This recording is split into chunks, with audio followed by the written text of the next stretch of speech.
And from Monticello, Minnesota,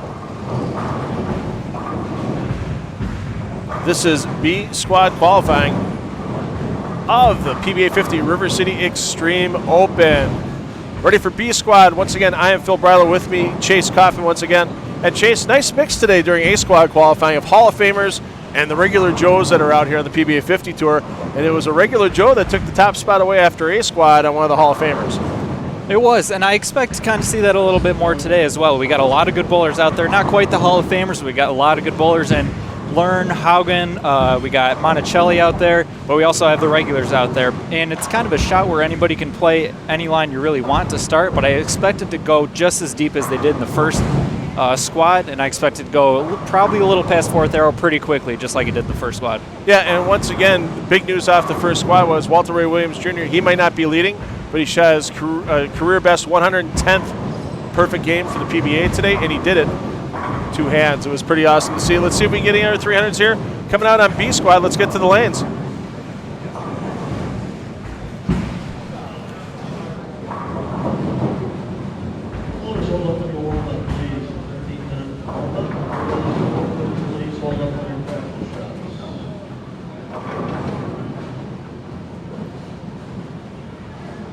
Ladies and gentlemen, the players are ready again. 8 games today. The squad returns tomorrow morning at 10 a.m. We hope to see you throughout the remainder of the competition here in Monticello. Let's give the players a nice send-off and start them up. Guys, good luck and nice scores.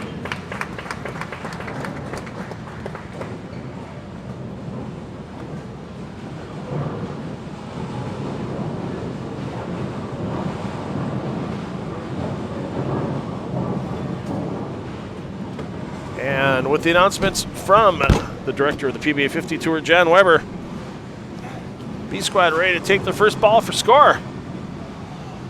We'll go over our top 10 from A squad shortly. Don't forget, once again, 8-game block.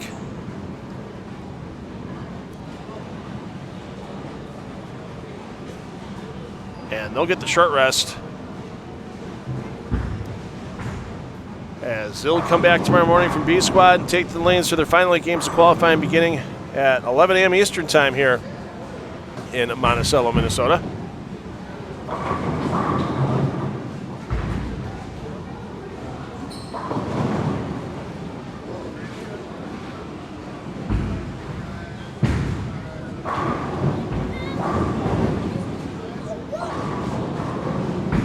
And some bowlers here in Monticello looking to find what the high school team has here. High school in Monticello, mascot nickname, it's the Magic.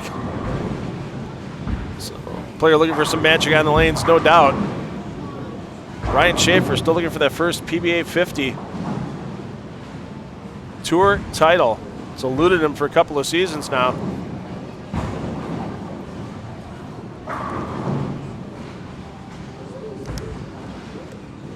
Once again, fresh application of this Dick Weber pattern in play. 45 feet in length, not a high volume, 21.5 milliliters, which more bowlers, I think they would have left the pattern volume a little bit higher, but you want these players to be on their toes, having to make the moves and such, and we really saw a lot of moves being made, Chase, by players reacting to what was happening in the front part of the lane during A squad qualifying than what was happening on the back 15 feet of the lane. Yeah, it was really interesting, especially I'll use Norm Duke as an example. He was around second arrow up 10 for the first 2.5 games or so. Then all of a sudden we look back while he's bowling his fourth game and he's jumped to 21, 22 at the arrows. So it was quite the big jump right away. And I don't think he ever played around third arrow at all today. He just jumped from 10 to 20 just like that. So it'll be interesting to see if these bowlers attack it the same way.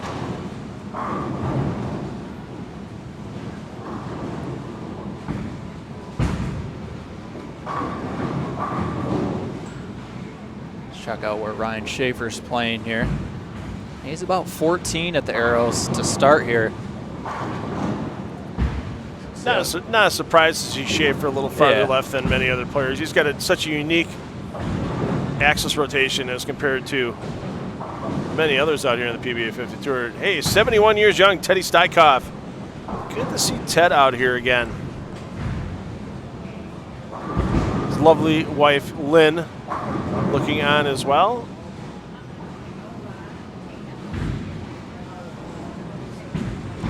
That Lynn, let me tell you, she's a little fireball, no doubt about it. I believe they just had their, I think it was their 50th anniversary. Now, I hate doing I believes on the air, but I got to look for.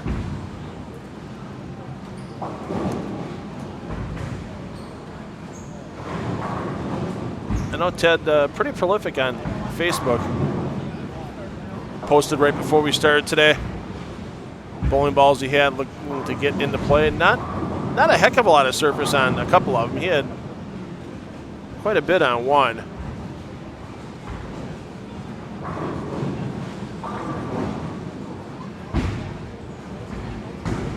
But I don't see that ball in his hand right now with a ton of surface.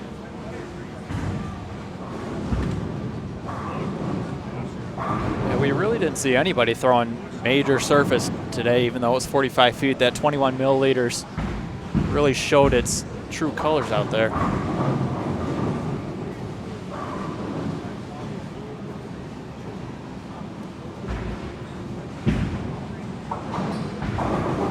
On this pair with Schaefer and Stykov. No, it is not future PBA Hall of Famer Tommy Jones, but it is a Thomas Jones.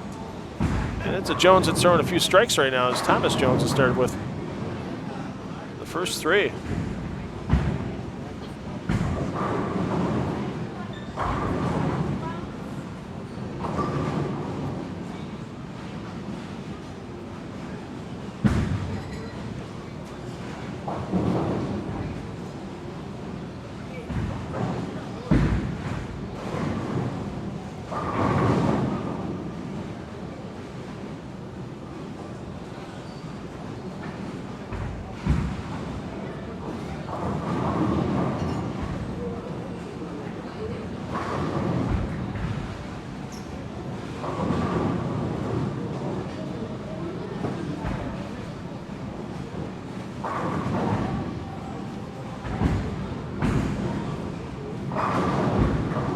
Make that 4 in a row for Jones.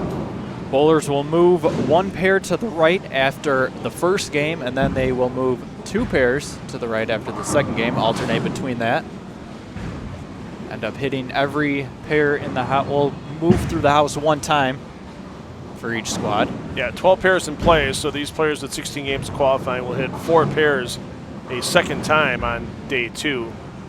They'll hit some of the day 1 pairs back again. And I was almost fully correct on the Ted Stykov, Lynn Stykov marriage. 51 years it was celebrated back in March for Ted and Lynn. So, and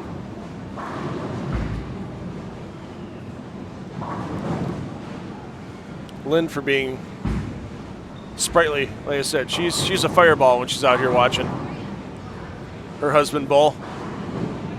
And there's a good social setting for a lot of the player wives that come from event to event. I wouldn't call Lynn Stykov a ringleader or anything of that nature, but there's definitely fun to be had when Lynn Stykov's leading a group of the bowler wives for some extracurriculars. She is a fireball.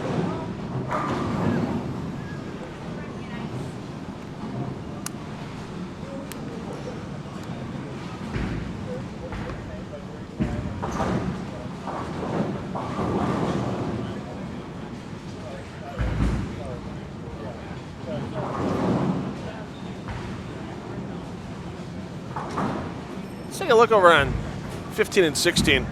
Man who took down the USBC Senior Masters getting ready to step up. On lane 16, Amleto Monticelli took that title down this year, and the man who takes up my weight every time I show up in Monticello, Dana Wright. Him and his lovely wife brought in a little spread of snacks for the PBA and FloBowling crew in the tournament office today, and Tell you what, those little bacon wrapped cocktail weenies. Whew.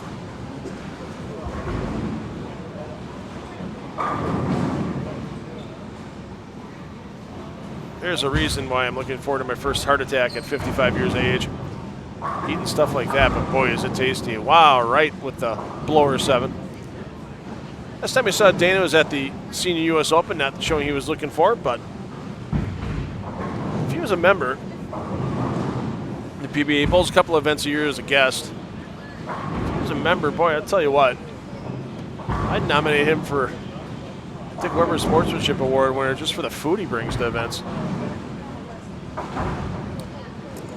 Should get extra points for that in the Player of the Year race. Well, if we had to give extra points for, Player of the Year type of thing, Dick Weber Sportsmanship Award, that's always up to the players. The man that's stepping up on lane 16 has been a previous winner of that award. Man, we like to call it FloBowling's own Tom Carter. We can't call him that, though, because his lovely wife, Linda, out here getting some of the bowlers' score sheets back out to them. Linda Carter, John Weber's right hand at these PBA50 events, making sure everything runs smooth for the players and the fans.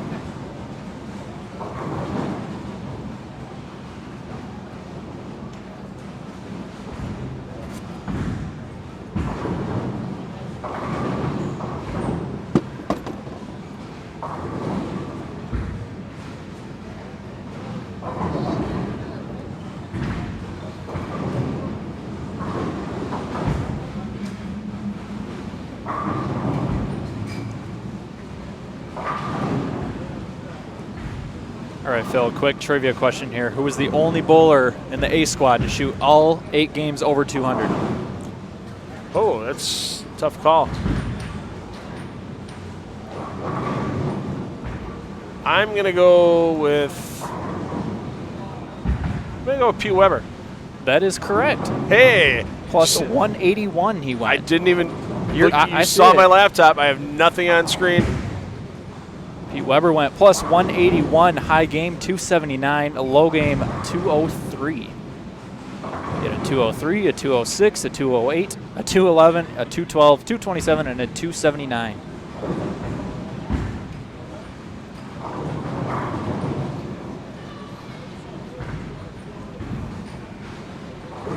That plus 181 was good for 5th place in the A squad.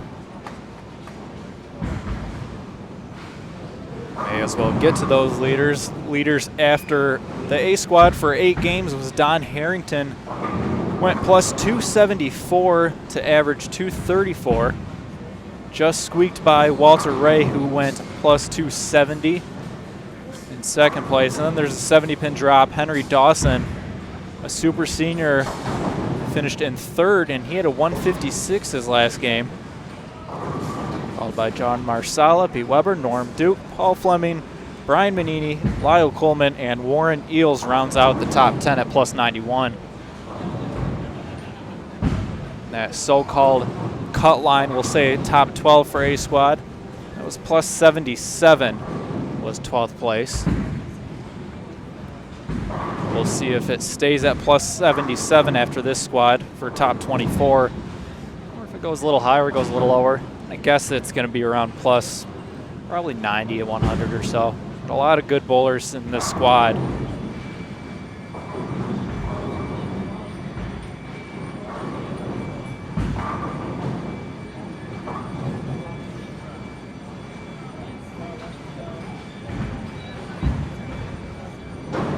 Hear the arcade in the background. All right, so if you had Sean Corbett or Carl West in your trifecta pick this week, and the results of the PBA50 River City Extreme Open,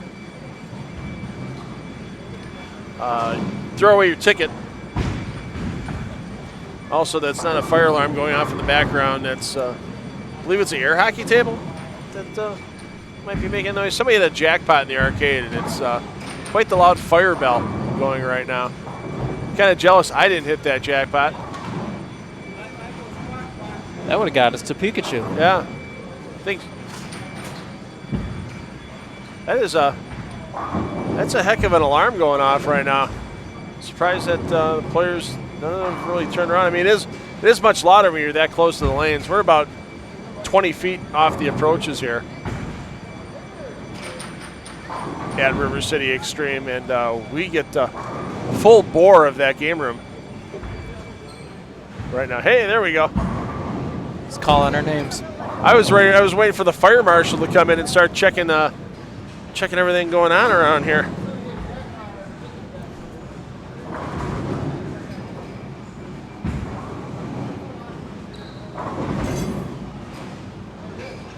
Well, you don't miss the head pin twice if you're Omelette Monticelli.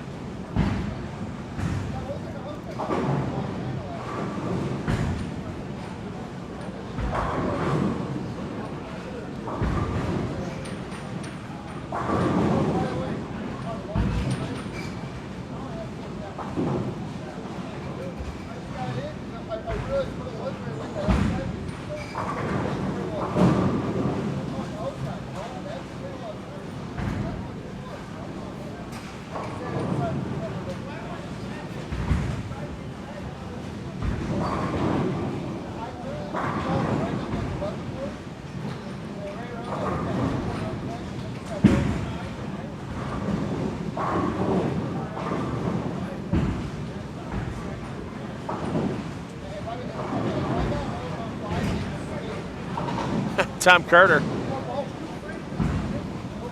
Happy with that result. The double OK sign back here. Tom just got in. Him and his lovely wife Linda got in about 1 a.m. this morning from working at Turbo's camp for the youth players right before Junior Gold. So it's amazing the miles that get put on the Carter motorhome between clinics and bowling events. Not a lot of time at home between April and August for the Carter family.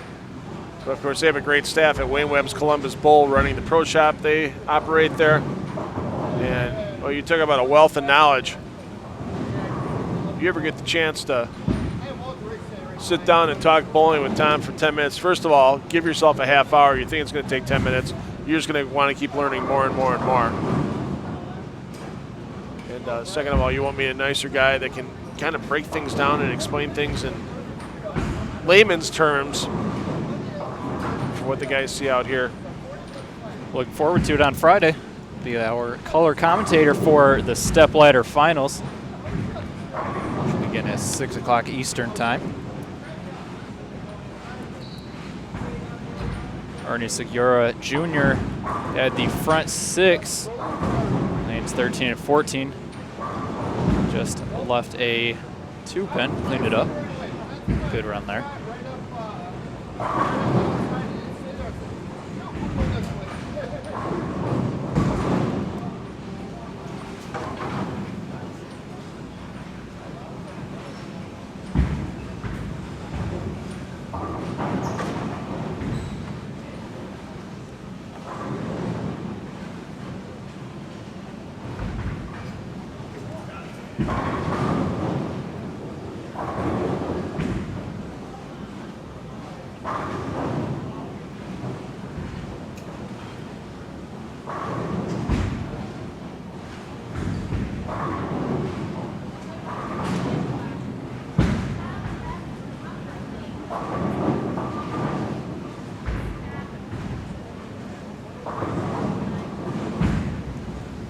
I'm watching several people on Facebook complain about a couple of things today. One of them is, why would anybody want to bowl in a day like today? Because it's July 10th, aka 7/10. Why would you want to bowl at 7/10? Second thing is, some of them are complaining, today's the worst day in sports. How can it be the worst day in sports? You have nothing else to fight your attention span for watching PBA50 action. Nothing. The only other thing I get in the way for, and it's going to be done by, it's going to start after we're done here, is finding out which bowler wins the SP tonight on ESPN. That's all you need to worry about. Watch your FloBowling. Catch up on what's on the FloBowling main page, and then see what bowler wins the SP. call it a night. Get some rest. Be back here tomorrow morning with us. Day 2 of qualifying. This isn't the worst day in sports. It's one of the best days in sports. So Ryan Babcock, quit your whining.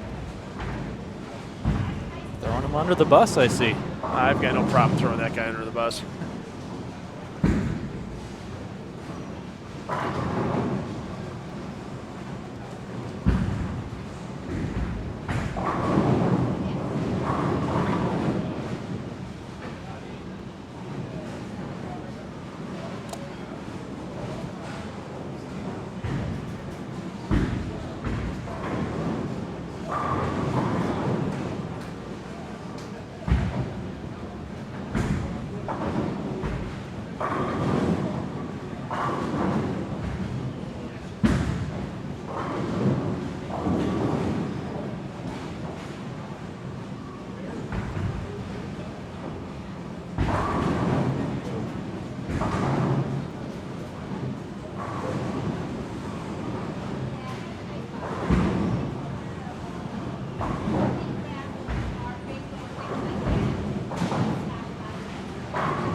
Nice double there from Amleto.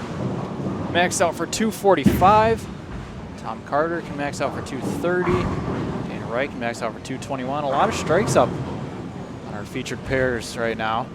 Ted Steichoff working on a 3-bagger with a 118 in the 6th.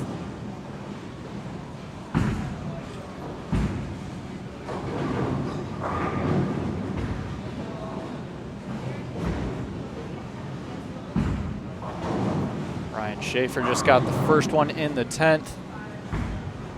He can get the next 2 for 221. So a lot of solid scores popping up early here in Squad B of qualifying round 1. As they finish up, punching the scores, and we'll get those scores to you as soon as possible. Chase Kaufman here with you, along with Phil Brylow. Be right back once scores are up. This is FloBowling.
Heading into game 2 of 8 for qualifying round 1, Squad B. Scores after 1 are up. Of course, you can go on to PBA.com to check these results. Squad A already up. And Squad B after 1 game, Ernie Segura Jr. in the lead with a 267. Saw him shoot that game on lanes 13 and 14. Back on 15 and 16 now. Still one of our featured pairs. Emleto Monticelli in second at plus 45. Rick Francis plus 43. Ron Moore, Ted Steichoff, both plus 35. And then headed down to that 12th place spot is a 221 between Brian Miller, Ryan Schaefer, and Mike Diaz. So a little higher after 1 than we saw earlier this morning for Squad A. So we'll see if that continues. Already see a few guys at deeper game 1 than guys were this morning after game 1, so expect to see a couple guys maybe hitting around 5th arrow, possibly even left of that. I think guys like Pete Weber, Norm Duke, Walter Ray were probably getting close to 5th arrow by game 8, I would guess. Didn't get a chance to see most of them in game 8, but they were around 21, 22 in game 5 and 6, so I would assume they moved a little bit left after that. Emleto trips out of 4 there.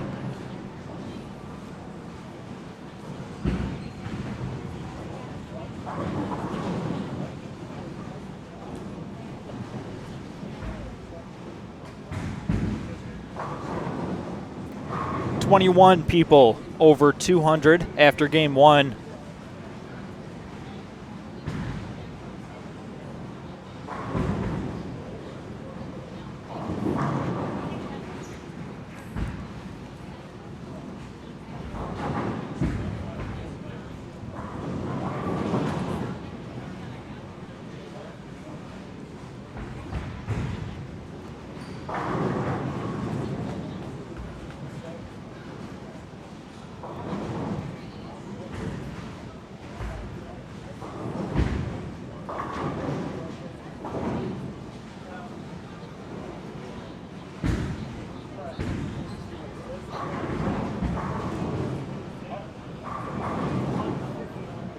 Taking a look at Emleto Monticelli here.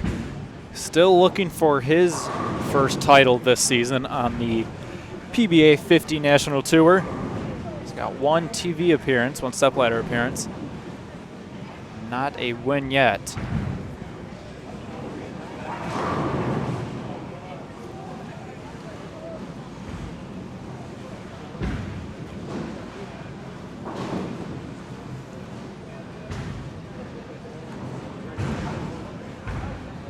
My mistake, he won the Senior Masters actually. So did win that one for 20,000. Working on a two-bagger here.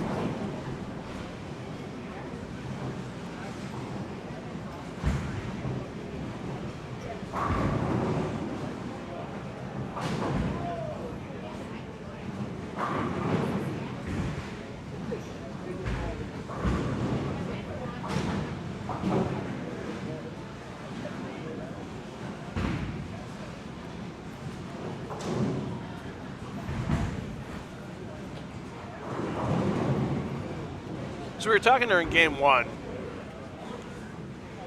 about the ESPY tonight, about how the only thing I'd watch it for is best bowler. Of course, it is kind of a popularity contest because it's a fan vote that decides best bowler, but let's take a look at the 4 bowlers that are in there. Jason Belmonte, Norm Duke, Anthony Simonson, Jacob Buttruff. Of those 4, Chase Kaufman, who would get your vote? Or who did get your vote? Well, I have not voted yet. Guess I probably should. But without looking at like the deep stats, I couldn't tell you right offhand, but obviously if it was popularity vote, I think we know who'd win that. Which, well, we've said that in the past. And if you look at a couple of years ago, Rhino Page took home That's true. the ESPY for best bowler. I mean, yes, Belmo had a run. Pete Weber had a great run as well. I mean, it's been awarded since 1995. Player that's won it more than anyone else, Walter A. Williams Jr. Walter A. won it 7 times since it started in 1995. No, the last winner was last year, Rhino Page in the surprise. I think the winner this year, and I think the back-to-back wins in the end of February help, I'm thinking Norm Duke has a solid chance at getting his 5th ESPY. It's very possible. I mean, I remember before, like a week or two before he actually won that tournament, he said, I'm going to win on tour again. Then he just, of course, being the legend that he is, does it the very next week. So I think that might earn him definitely a few extra votes. But, I mean, it's tough. Yeah. And the one thing to keep in mind sometimes as well is that people that aren't necessarily bowling fans vote on that competition along with every other ESPN category as well. If you ask me for best, international men's soccer player, I know 2 of the names on that list. If you ask for best international women's soccer player, I don't think the best one is actually on that list. So there you can, best jockey. I have no idea of the 4 names on there. So you're just picking. Very whoever. true. You might just pick the name that sounds most fun to you. Right. Who knows? Or if you saw it once on something, or you Right. saw they rode the winner at the Belmont, which was last of the Triple Crown races, you might vote on that particular jockey.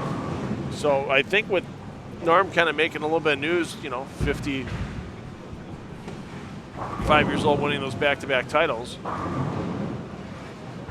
I think Duke has a solid chance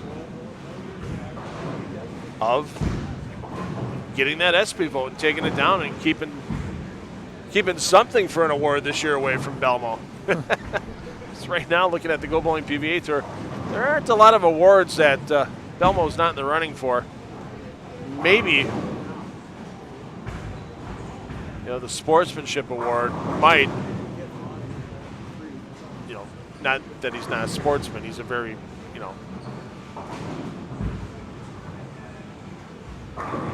courteous player on the lanes and such, and is courteous with his fellow players regardless of ability out there.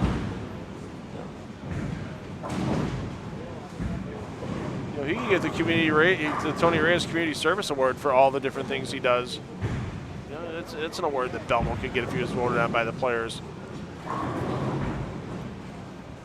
There's all kinds of stuff out there. Just I think this could be an award that somebody else could actually take away from him, and it's on a fan vote.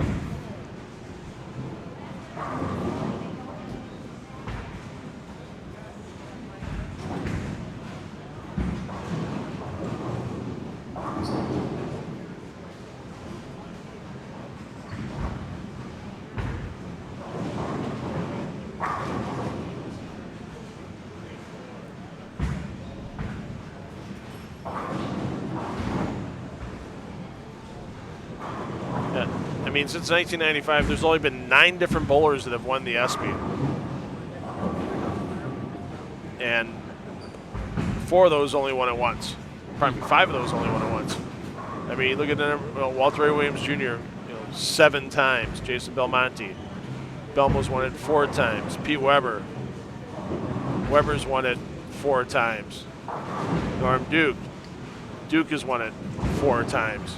So not a lot of pickings out there for the ESPY.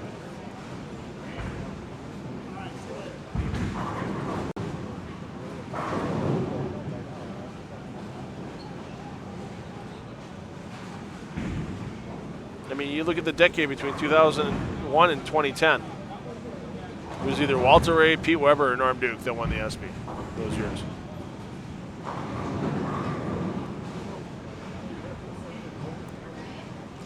Well, Tom Carter not wanting to see the day on the back of the pin deck, but he has 7 and the 10. Should be a bonus if you make the 7 and 10. You know what? I'll buy Tom Carter a bottle of wine. If he makes the 7-10 on 7-10, I'll buy him a nice bottle of wine once the round's done. Can I get 10,000 to 1 odds again? I got to make my money back somehow. All right, all right. All right. All right. Here we go. Are you of legal drinking age? I am. I just had to give you grief for it for a second. You come home from Minnesota with a trailer full of wine. What happened? I bet on a 7-10, won a trailer full of wine.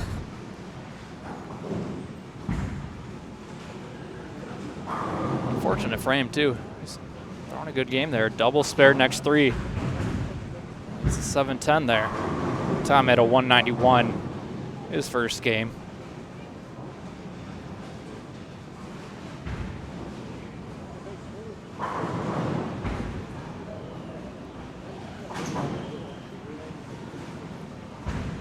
Yeah, so the 4 players up for best bowler: Jason Belmonte, Norm Duke, Anthony Simons, and Jacob Buttriff. You can't go wrong for the sport if any of those 4 take home the award. Yeah, Belmo won the Tournament of Champions, World Championship, the World Series Bowling World Championship. Simons had the Players Championship, and like you said, Norm Duke had those back-to-back titles. Buttriff had a few titles in there.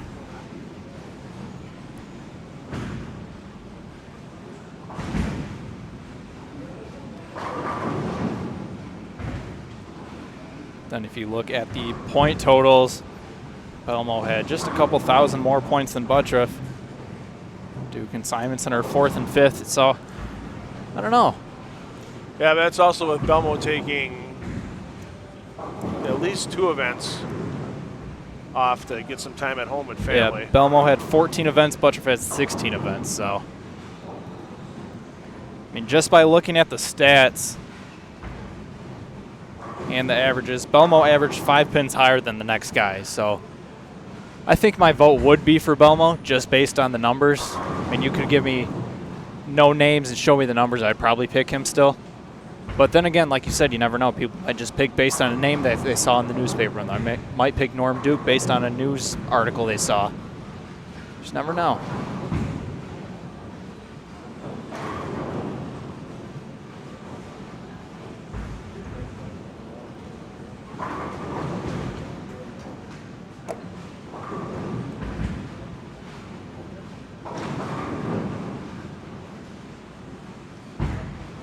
Amleto can now max out for 257. I'm liking what I'm seeing from Amleto right now. This line just looks so towards his game. This looks like his wheelhouse right now, honestly.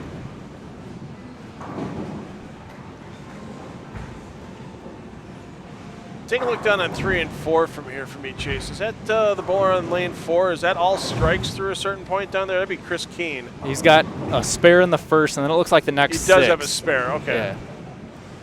But still a nice run going by our reigning Dick Weber Sportsmanship Award winner here on the PBA50 Tour with Christopher Keene. Shot the lowest 200, game 1, shot 203. So this should put him up if he can stay clean. Got any sleeper picks for the tournament? I don't make my sleeper picks till day 2. I don't make mine till stepladder, so. I'll make mine in the 9th frame of the last game of stepladder.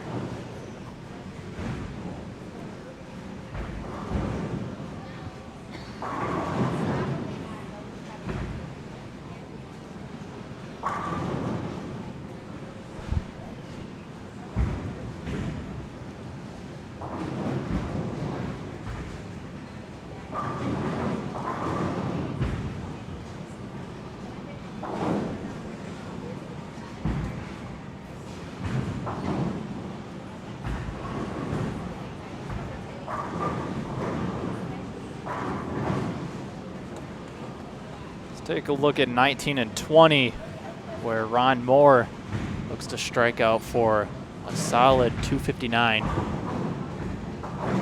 Shot 225 game 1.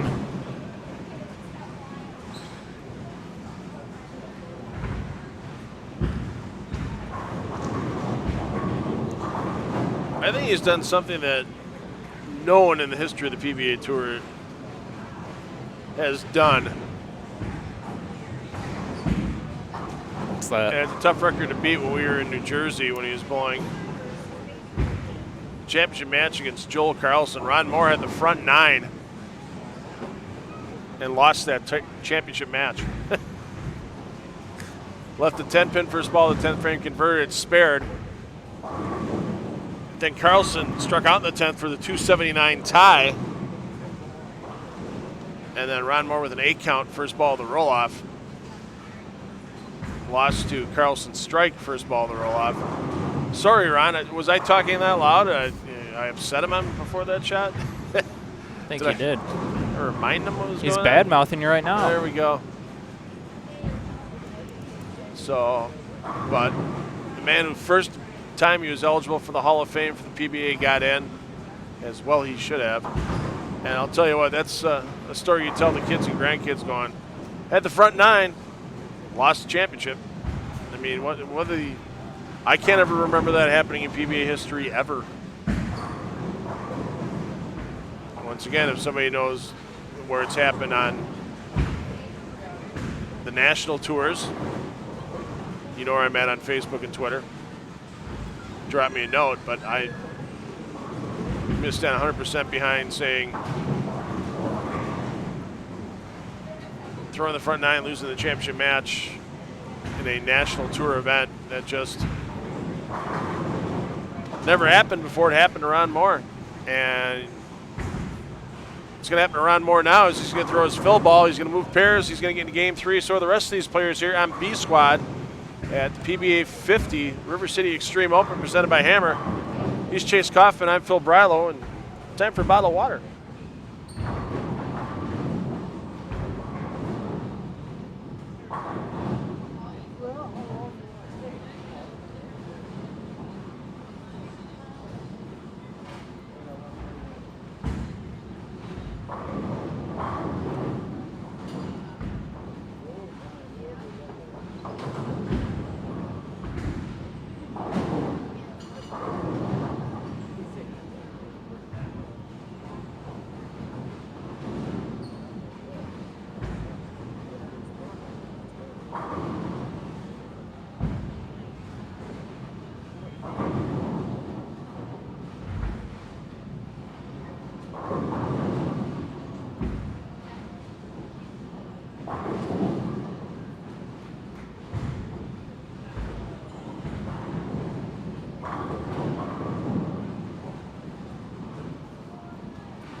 here on FloBowling for Game 3 of 8.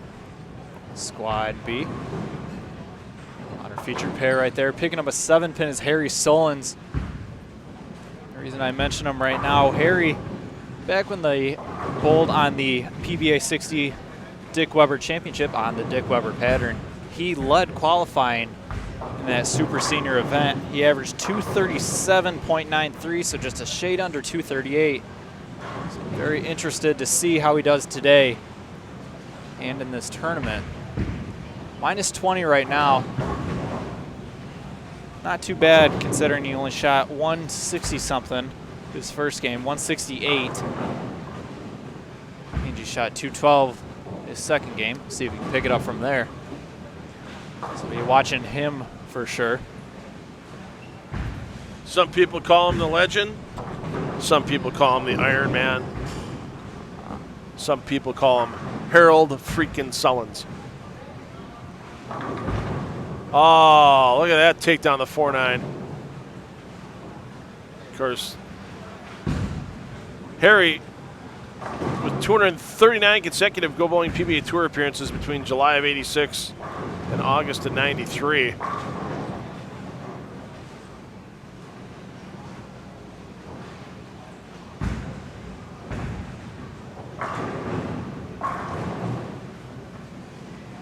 I forgot to bring my Harry Sullins trading card with me today. Forgot my Harry Sullins trading card. Come on. It's even autographed by him, too. Son of a gun. Could have just looked at that for all his career stats. Nobody knows his career better than Harry. Saw Kretzer come back with a double after their first frame open. Kretzer coming off a regional tour win a couple days back in Freeport, Illinois. And it was a regional that kind of played like a national stop. You look at some of the names in the top 20 of that event. Kretzer the winner. Steve Jaros in 5th. Ryan Schaefer 8th. Don Harrington, our A squad leader, was in 10th. Paul Fleming 11th. Ernie Segura 14th. Todd Chell 15th. Mark Sullivan 20th. Wait. There's this guy who's a member again. Rickles? I've never heard of this guy. Rickles? Jeff Rickles? Of course I've heard of him. Good to see Jeff back as a PBA member. And I think we see him next week in Hammond for his first-person observations on how he'll be bowling there. Of course, Jeff, when he's not on the lanes, has his career with the Capital Newspapers in Madison, Wisconsin, and writes that 11thframe.com blog. You know, lots of bowlers follow that blog.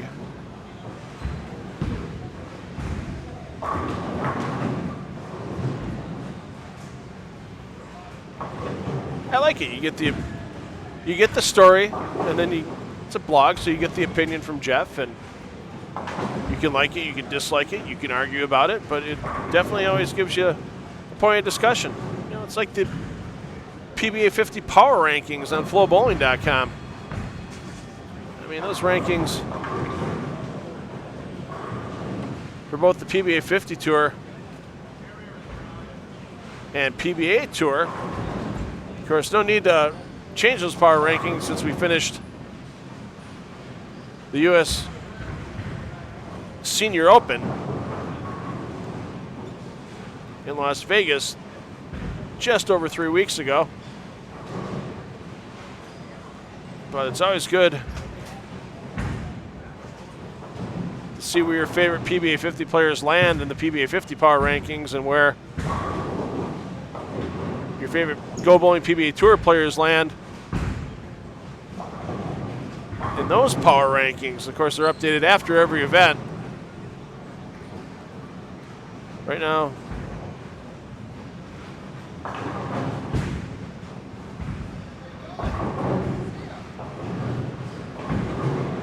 there's only one player ranked in both of those power rankings, and that's Norm Duke. Duke sitting in 13th. in the PBA Tour power rankings, but sits in second in the PBA50 power rankings. Any disagreement with those top 5 for you? You like them? Dislike them? For the 50? Yeah. Yeah, no, it's a solid list. Walter Ray in first, Norm in second, Emleto, Parker, and Ron Moore in fifth. Is Hagen on the list?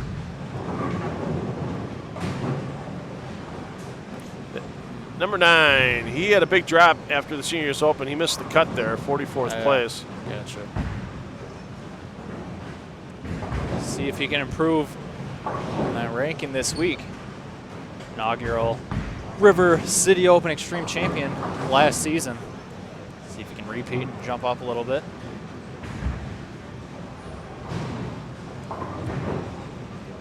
Two game scores are in. You got one pair that has a foursome on it, so that, of course, they'll finish a little bit late each game. But we'll get you the scores updated at PBA.com and the live scoring link, or FloBowling.com in the results tab. Take your pick. And we've got 2 Hall of Famers and a guy in my personal Hall of Fame sitting in the top 3. PBA Hall of Famer Amelino Monticelli, your leader at plus 80.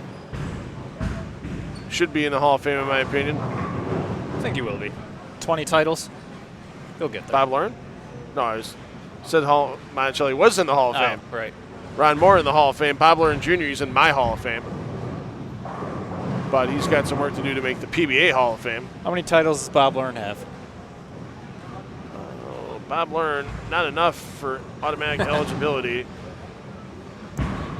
in the PBA Hall of Fame.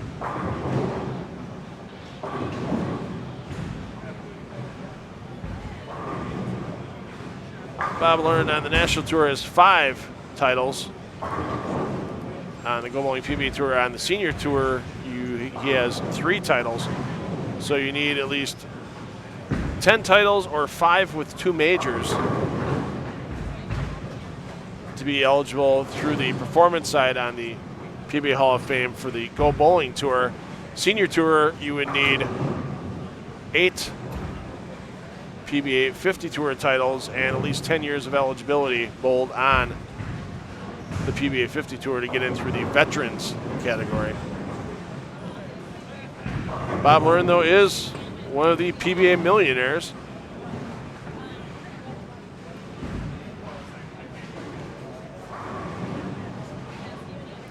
Thought you were talking about Monticelli there. I'm like, pretty sure he's in. That's why I was so confused. Yeah. Nope, you just got to listen for my commas don't vocalize very well on occasion. So let's take a look at the Hall of Fame, or the top money earners of all time. How many of them are not in the Hall of Fame? I mean, look at this. Ryan Schaefer is number 11 all time. Over 1.85 million won for Schaefer, not in the Hall of Fame. Steve Jaros, 1.7 million, not in the Hall of Fame. Then you got to go all the way down to 24th place, Bob Learn Jr., not in the Hall of Fame. 28th place, Dave D'Entremont. And then once you get past that, you got a lot of the active players like Jason Belmonte, Wes Malott, Sean Rash, that still are active in their careers. Obviously, those 3 players, Hall of Fame eligible once they have their 20 years of PBA membership completed.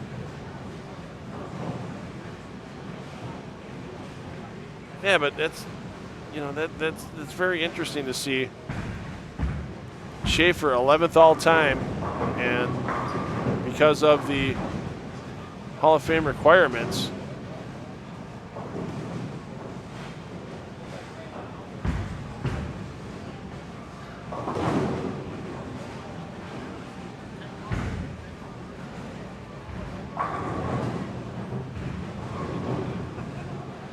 that Schaefer and Learn are currently not eligible for the Hall of Fame.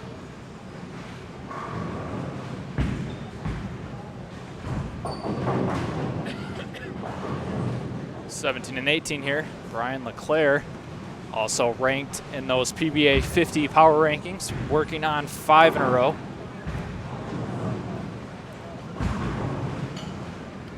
Nice shot there to make it 6. Minus 19 for the first 2 games for LeClaire.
Brad Snell, solid regional player for many, many years in the Midwest region. Owner of a pro shop for, decades in the Chicagoland area.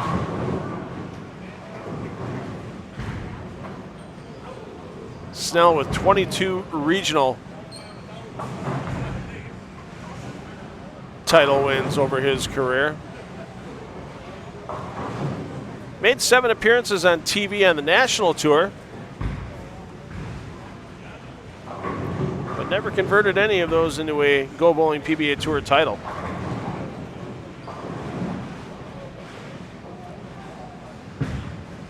And watch out next year, Brad will be turning 60. He'll be eligible for one of those extra 8 spots.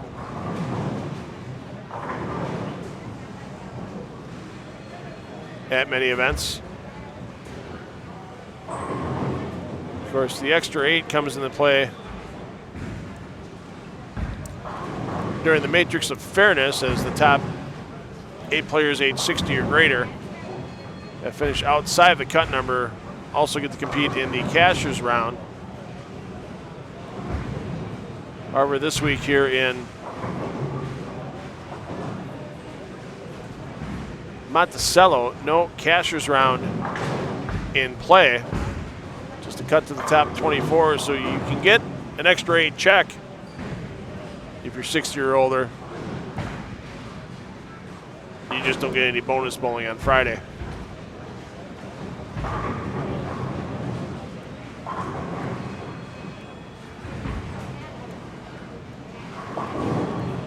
I feel like there's a boxing match going on behind us right now. I don't even know what game it is. It's one of them. Not sure which one. So we have a small fire department in the game room, and we also have a boxing ring in the large game room here at River City Extreme for the noises that are being made. Brian LeClaire stepping up with the front 7. This is the same pair Walter Ray had a 300 on, and Pete Weber shot 279 on.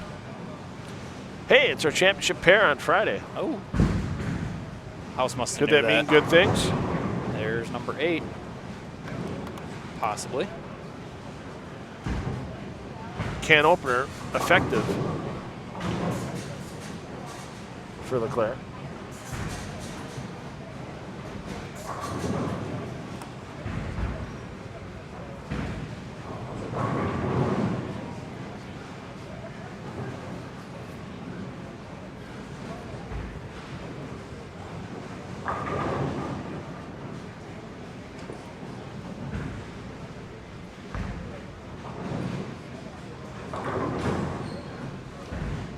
Michael Haugen on our first featured pair, 13 and 14, went open next 5.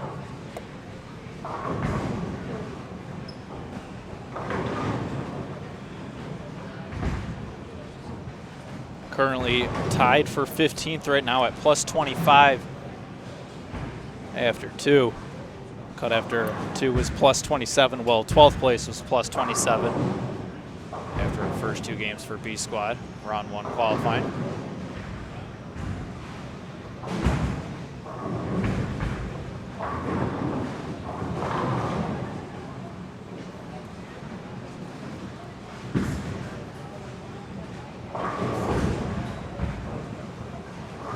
Leclerc, the 2017 PBA50 Player of the Year.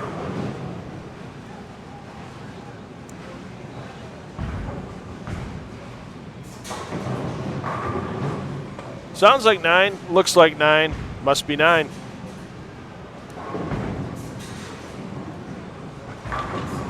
See the excitement running across Leclerc's face right there. You gotta be fine for that one. That's over the top. He's already getting close to that 4th arrow that we were talking about earlier. He's playing around 19 to 9, 19 to 10 right now. See how that progresses throughout the day as we almost at the end of game 3.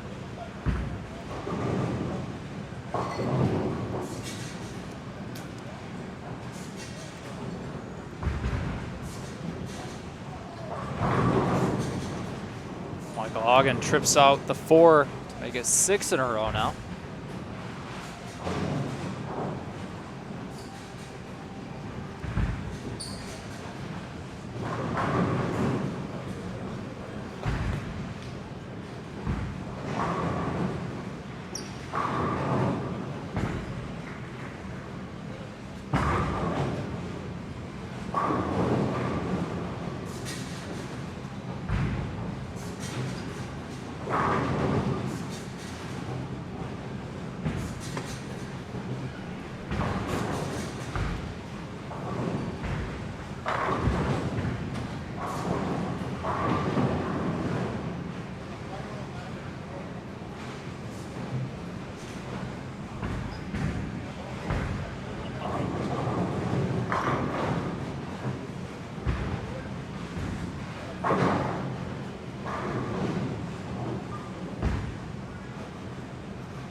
The omnipresent Don Blatchford always seems to find a way to get into a leaderboard. Not in terrible shape after his first 2 games, sitting at -8. Still be in the minus, but just slightly after this 3rd game of qualifying. But of course, he's got 13 more to go before he gets a 16-game total. 8 in total today, 8 in total tomorrow. B Squad back 11 a.m. Eastern Time tomorrow. A Squad back 4:30 p.m. Eastern Time tomorrow. And after everyone has their 16 games in the books, we'll have our top 24 for Friday's match play competition.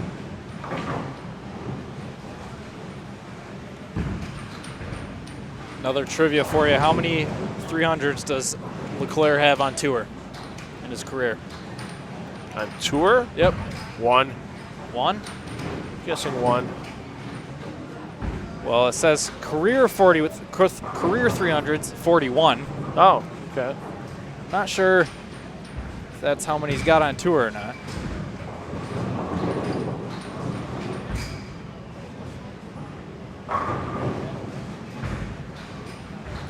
The last time he had one on the PBA50 tour was back in 2017. PBA50 Pro Bowl West Championship. That was actually a regional event prior to the Hayes Insurance Group Classic that Pete Weber won. And you can see right there, a little tentative at the line for Leclerc, the bid for perfection over. And my bid for a Game 3 break just starting.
Hey everybody, we're back from Monticello, Minnesota,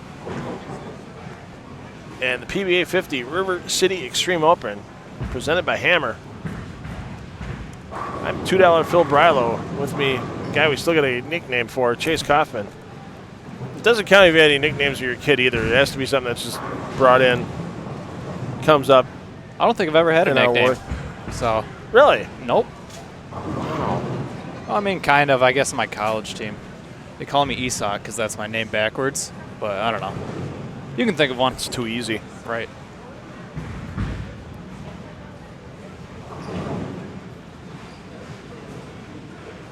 And we're watching Game 4 qualifying. Game 3 results in. Chase, who is in our top 10 on B Squad? First place now, a super senior, Ron Moore, at plus 127. He's averaging 242. Just shot 256 his last game. Emleto Monticelli, Christopher Keene, Brian Kretzer, Michael Hagen round out the top 5. 10th place, Mike Diaz, plus 36. And 12th place, plus 31. So Cut didn't jump very much after that game. Brian Leclerc jumped up to 7th place. He's at plus 59. Don Breeden in 8th, plus 50. James Campbell, plus 44 in 9th.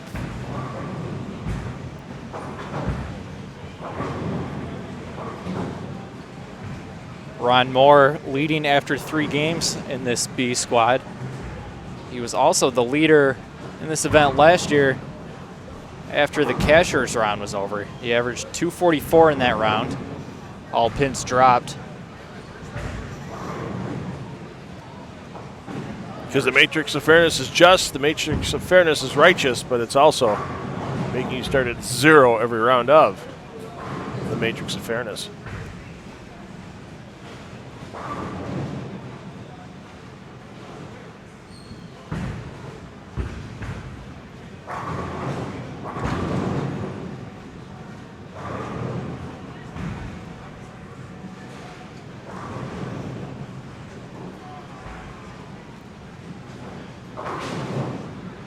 Looks like Ron's all the way down on 1 and 2.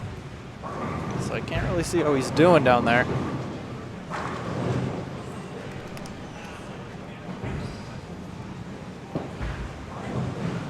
Got a good amount of strikes on lanes 13 and 14. Yeah. As I say that, a pocket 7. All right, I'll just stop talking right now. Welcome to the Black Cloud Club, Chase Kaufman. You can black cloud with the best of us here in this booth. That's beautiful. You're fitting right in. That's why I'm here. Don Breeden, great career in the amateur and regional ranks. 8th place right now at plus 50. Out of Clive, Iowa. Shot a 268 last game. Didn't even see that.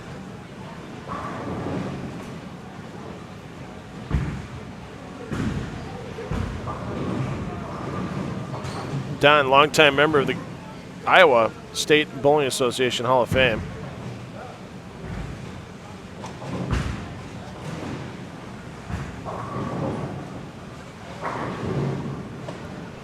You got Rick Francis also on 13 and 14. Rick is in 28th place, minus 20 on the day. And I'll try not to jinx him. You guys can see his score. Said everybody was striking there. But I'll say they don't anymore, and now they will.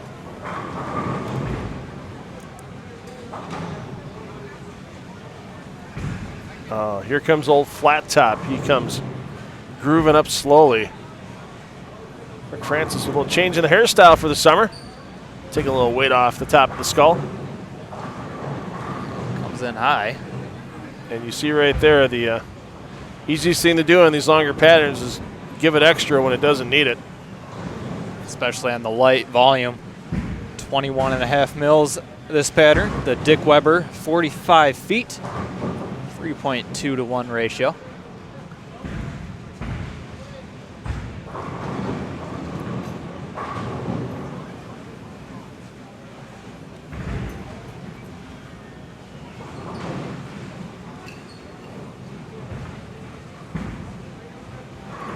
Hoskins, 2017, his year of induction into the PBA Hall of Fame.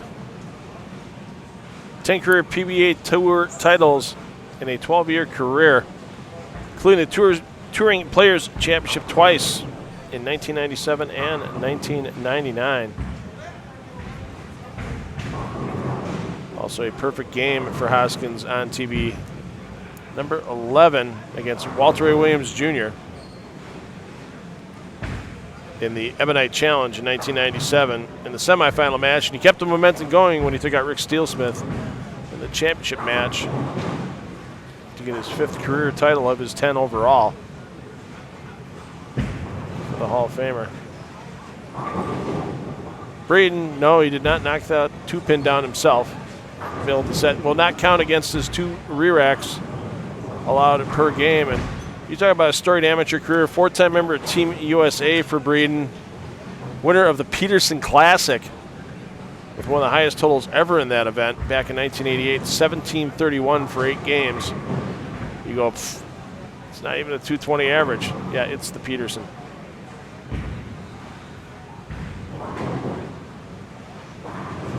And I've seen some of the scores coming out of the Peterson Classic in the Chicagoland area where it's at this year, and it's one of the lower scoring Petersons in recent history. No one yet to break a 200 average for 8 games with just a month and a half remaining in that event.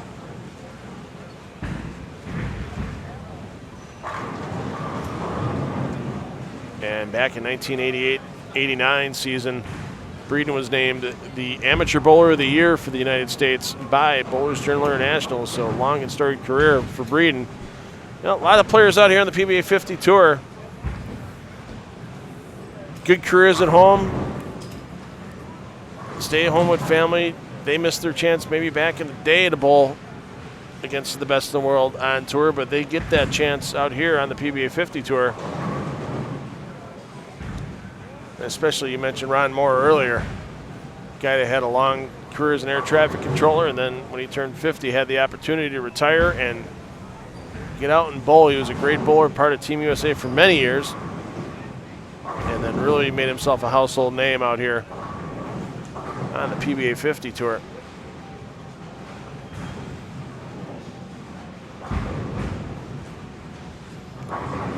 Hoskins, you talk about a guy that likes to take the slow scenic route to the pocket. That's in that man's wheelhouse. It should be no surprise to anyone if he finishes in the top 10 here this week. A little slow start for him though. First 3 games, minus 17.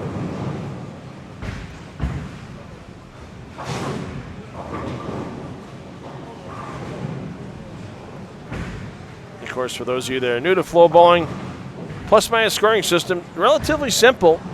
Once you work with it a couple of times, you take a bowler's score and you subtract the number of games bowled multiplied by a 200 average from that score. So right now, bowlers have 3 games in the books. 3 times 200 is 600.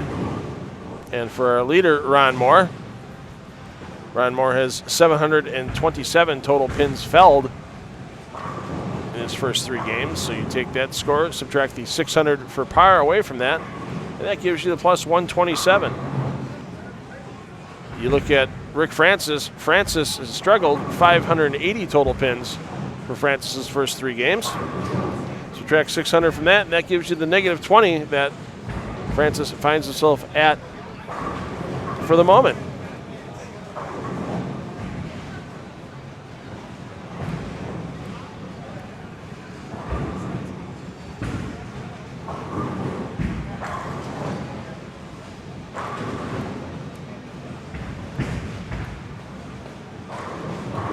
Some other notables outside the top 10. Bob Lerner, 11th, plus 34. Lenny Borsch Jr., 12th, plus 31. Ryan Schaefer, 13th, plus 29. Ted Stykov,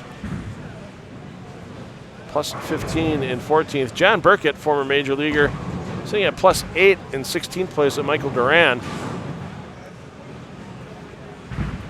Harry Sullins, the legend, at minus 11. Hoskins, minus 17.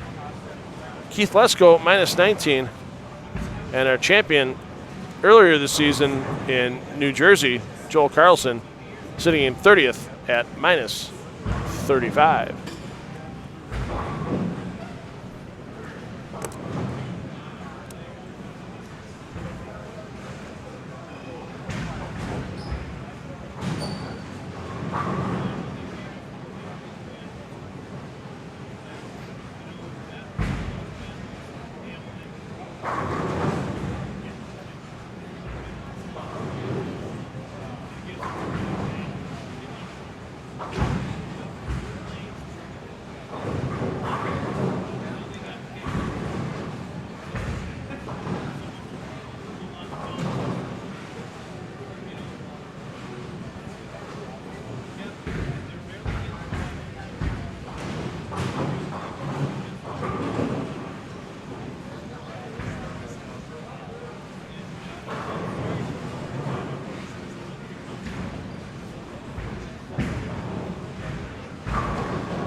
Take a look over at 21 and 22. Ernie Segura Jr., who's leading after 1. Doing all right now. Struggling through the first 4 frames, then has the next 5.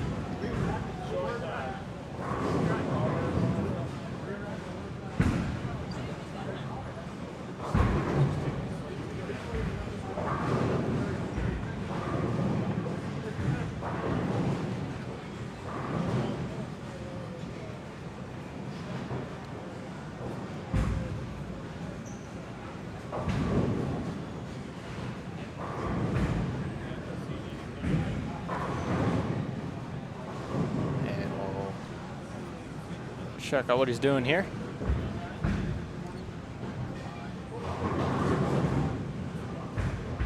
Able to get the 7 out.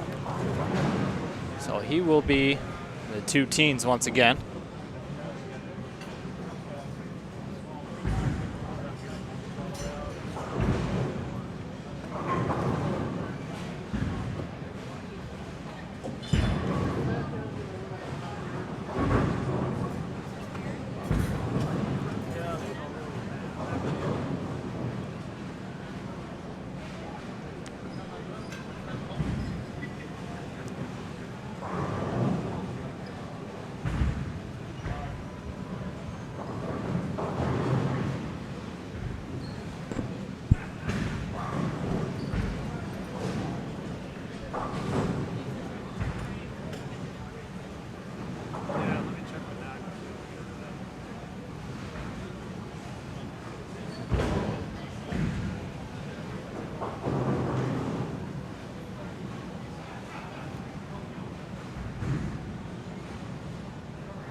So as bowlers finish up through their halfway point, Squad B qualifying round 1. We'll get those scores too as soon as possible. Chase Kaufman here with you, along with Phil Brilo. We'll head right into game 5 pretty soon. This is FloBowling.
So interesting for those of you watching there, Michael Hogan Jr. try to convert that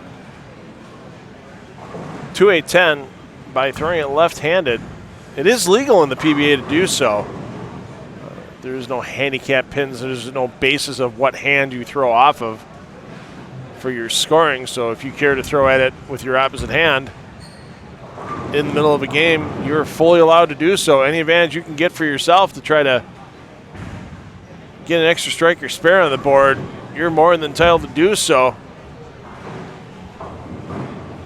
with the use of whatever hand you decide to throw a particular shot with.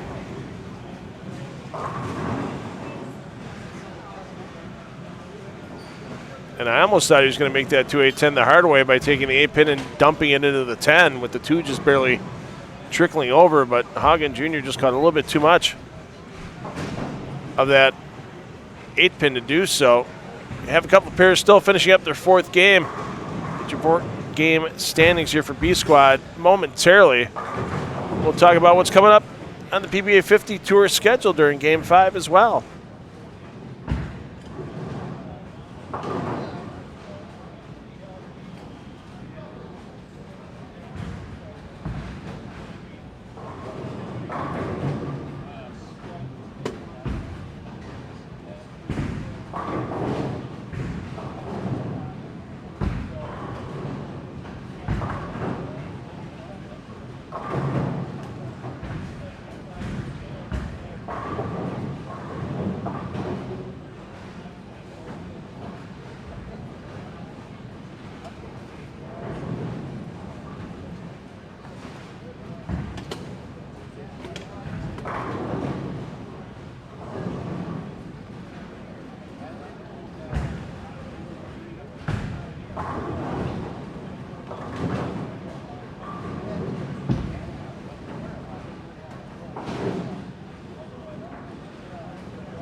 Scoring update after 4 games halfway through Squad B qualifying round 1. Staying on top, Ron Moore after 4 games, now at plus 142. Ron just shot a 215 last game. So not a bad game, but still below his average. Emleto Monticelli stays in 2nd place at plus 115. 3rd place, Brian Kretzer, 106 over. In 4th, Mike Diaz, 104 over. Christopher Keene, 5th place, plus 95. Ernest Segura Jr., plus 93. 7th place, Don Breeden, plus 74. Michael Haugen Jr., James Campbell, both at plus 60, tied for 8th. Brian LeClaire at plus 59 in 10th. And then Lenny Boris Jr. and Ryan Schaefer round out 11th and 12th. Ryan Schaefer in that 12th spot at plus 32.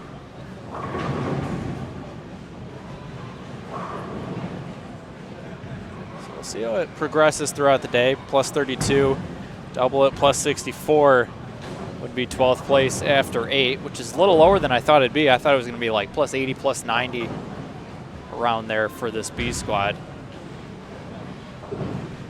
Still halfway to go, though.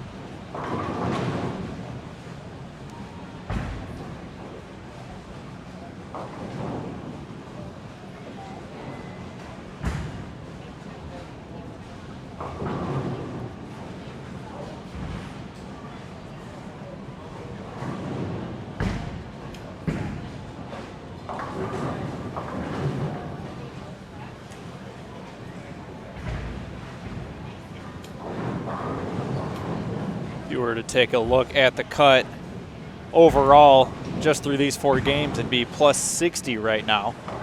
But obviously, can't really go with that. Yes, there's still 4 games left. Probably jump up a little bit more.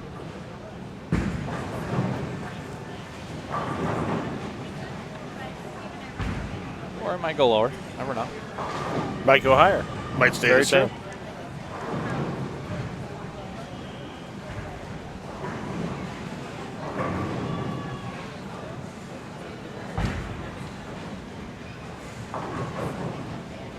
Got some pairs just starting game 5, and then you got a couple pairs heading into the 7th, 8th frame, so pace a little different in this squad. Only 1 pair of 4. They're the ones furthest behind. They are entering the 2nd frame right now. Lenny Boris Jr. over on 9 and 10. He's got the first 4. He's in 11th place for this squad. He's at plus 58.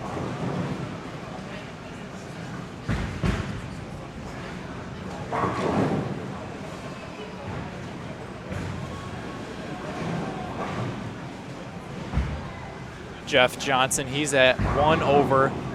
He's got a solid game right now on 19 and 20, the pair you're watching. First 3, next couple spares, and then a double. Add on to that.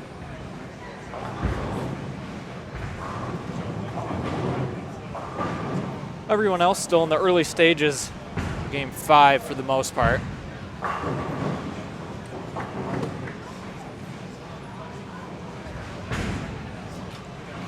And if you missed it during A Squad this morning, with Walter Ray Williams Jr. throwing a perfect game in the 2-handed variety. Oh, it takes us 2 minutes and 15 seconds, and you'll be able to see all 12 shots as it's been edited for your viewing pleasure. Get to that link on the homepage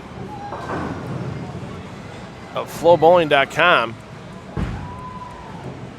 And if you want to watch that entire A Squad qualifying in full once we're done here with B Squad, that archive available to you on the homepage as well.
Hagen with a bit of a misstep there, a couple splits, back to back. Now can only max out for 194.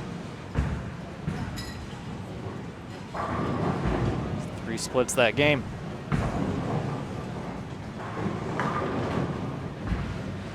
Seems like the right side of the house going a little quicker than the left side. A few games in the 7th, 8th, 9th frame on the right side, and then you look to the left side. Got people still in the 3rd frame.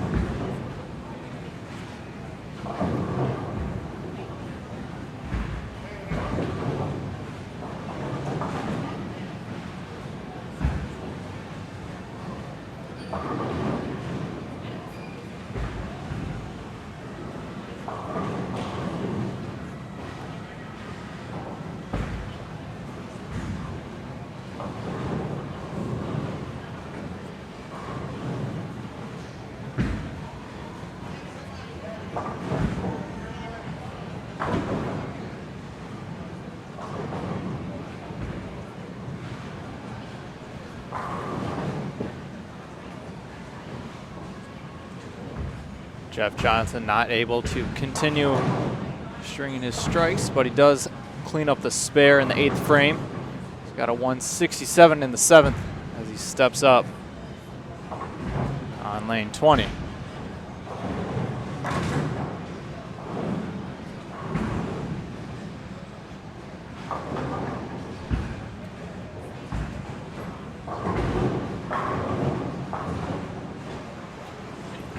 And Johnson mentioned earlier he hosted the PBA50 regional for many of these players that were on their way here at his center, Four Seasons Bowling Center in Freeport, Illinois. And not only is Jeff the proprietor of that fine establishment, he's also the director of the Highland Community College men's and women's bowling teams that he hosts at Four Seasons Bowl. And back in 2015, Johnson received the Bowling Proprietors Association of America Proprietor of the Year Award.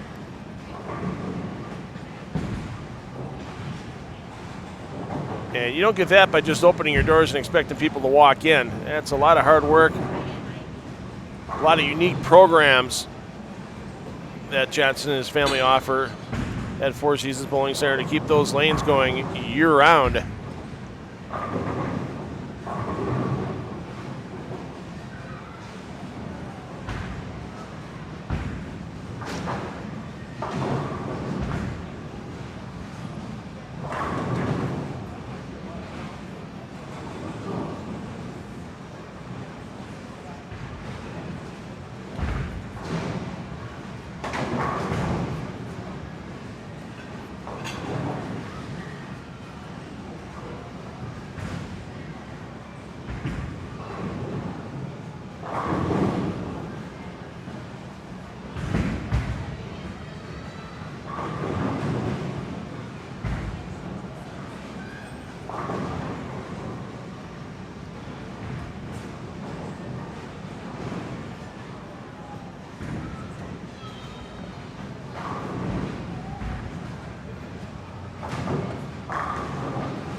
Oh, shake the 7 down.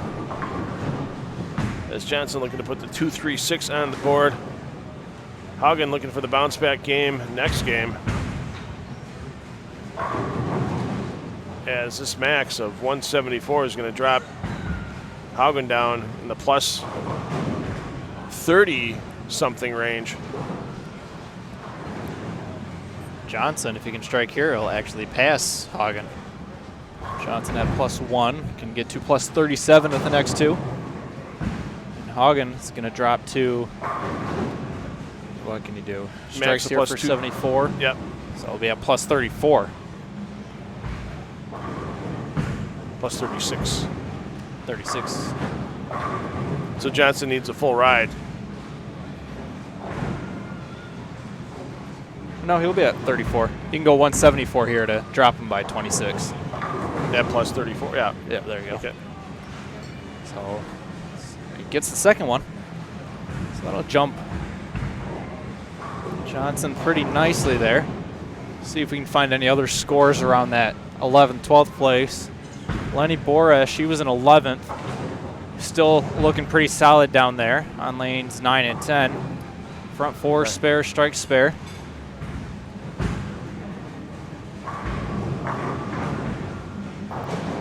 Ryan Schaefer, he's down at the low end.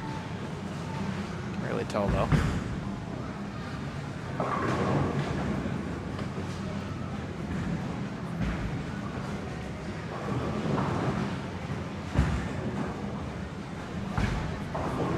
Brian LeClaire in 10th, just shot a nice 220 game. He'll jump, probably a little bit.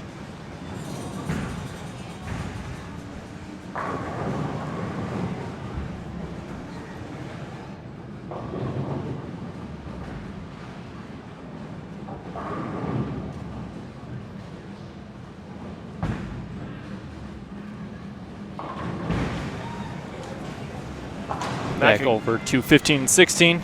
Yeah, Nakagawa, a little problem with the footwork there. Good to see Glenn out here. He's had some health issues over the last couple of seasons that's limited his appearances out here on the PBA50 tour.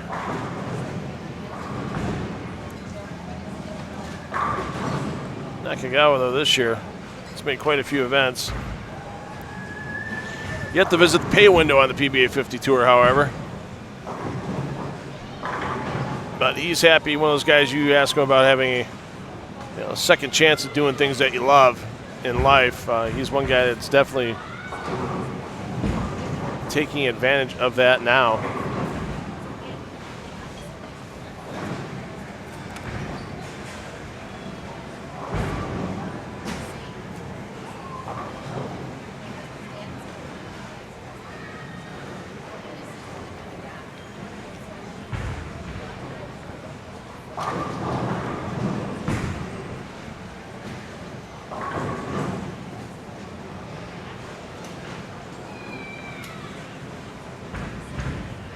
And here's a guy you don't want to have anything to do with the Dukes of Hazzard playing on your phone while you're near Bob Learn Jr. here in Monticello, Minnesota, as part of that soundtrack went off on a spectator phone last year when Learn was up on a crucial shot mid-match. So striking, he left the 4-pin when he pulled the shot, and that was the difference when it got to the end. If he would have doubled on that shot, of course, you never know what would have happened the rest of the game, how that would have changed the outlook, but crucial time trying to put a double on the board to stay close to Michael Haugen Jr. Kept Learn behind, and he stayed that way for the rest of the game. As Haugen Jr. gave Learn no chance to catch up. As Haugen Jr. locked up PBA 50 Player of the Year with that title last year at this event. All he needed to do was show up at the last 4 events, which Haugen Jr. promptly did, and had no problem locking up that Player of the Year award.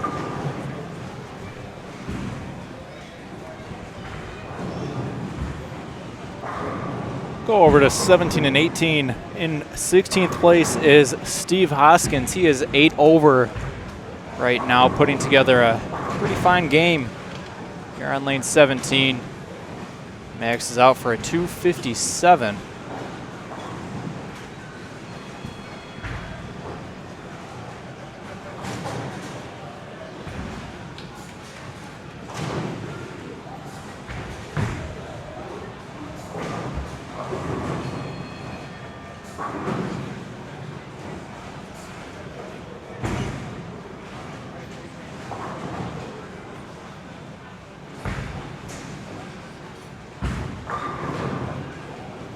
Francis got a little bit better ball reaction than he expected with that fill ball shot after changing balls. Saw it out of his hand. He kind of gave up on it, thought he was going to be too far to the right, but he threw it slow enough where ball came back, just head pin came off the sideboard, blocked the 2, 4, and 5 from getting into the 7 pin. And there's your opposite of what Francis did, as there's the blower 7 for Hoskins. Spare here, a strike, keep him in the 230s.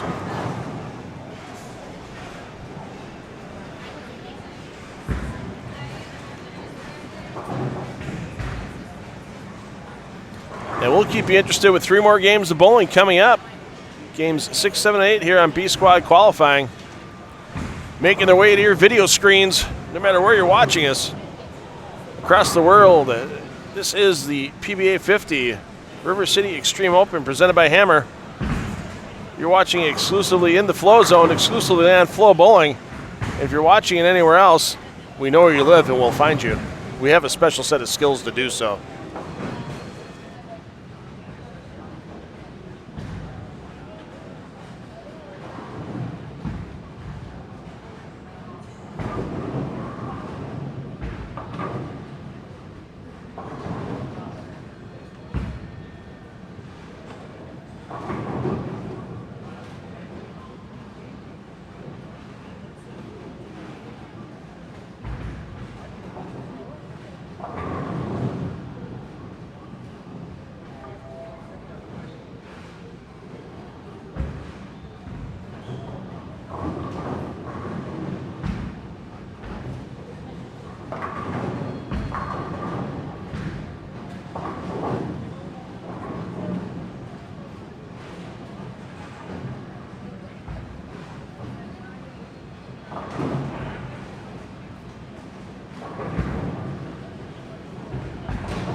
All right, game 6 underway. And that means we have scores for you after game 5. I know you see lanes 19 and 20 here. They're already in their 7th frame. Then you guys got some bowlers on 13 and 14, also a featured pair that just started their 6th game. So pace a little behind for the left side of the house compared to the right side, and even a pair on the right side. So some bowlers might finish a little earlier than others. Nonetheless, leader after 5 games, Ron Moore, plus 177. Amleto Monticelli in second, making a run towards first. He is at plus 163 now after he just shot a nice 248 game. Third place, Ernest Aguirre Jr. He's plus 128. Tied for 4th is Mike Diaz and Christopher Keene. Both are at plus 108. Chris having himself a nice day, all 5 games over 200. As well as Mike Diaz. In 6th place, Brian Kretzer plus 99. 7th, Lenny Boris Jr. plus 87. 8th place, Brian LeClaire plus 83. 9th, James Campbell plus 77. In 10th place, rounding out the top 10, Ryan Schaefer plus 76. And then 11th and 12th, you got Don Breeden and Steve Hoskins at plus 48 and plus 42 respectively. So the cut not moving much after the last couple games. And Bob Learn just left a 10-pin that looked like it was about to fall, but it still looks crooked. On lane 18.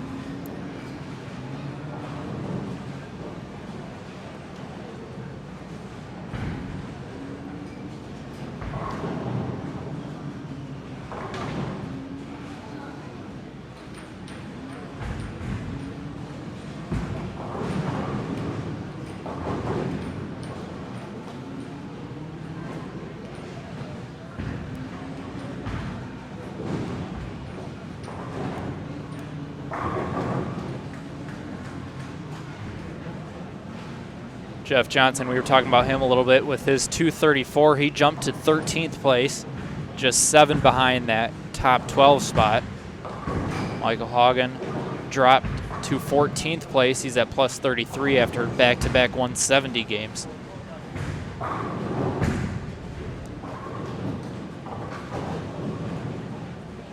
Bob Learn Jr. not having himself a great day. He's in 31st place. He's minus 55 now. He was on one of our featured pairs. Couldn't seem to get much going. Left a lot of single pin spares and spares in general. I think he had the first 8 frames without a strike or without an open.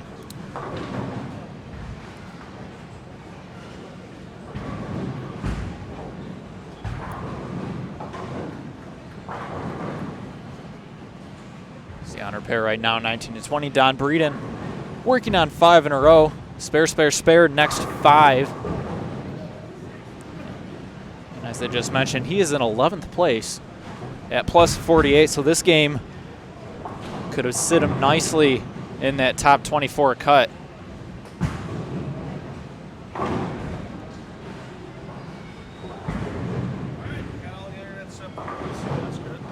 Meanwhile, the bowler below him, Steve Hoskins, in 12th place, also with a pretty solid game. Interesting scores on that pair right there. Our fans are getting the money's worth this game. They're going to get 2 game 6s practically.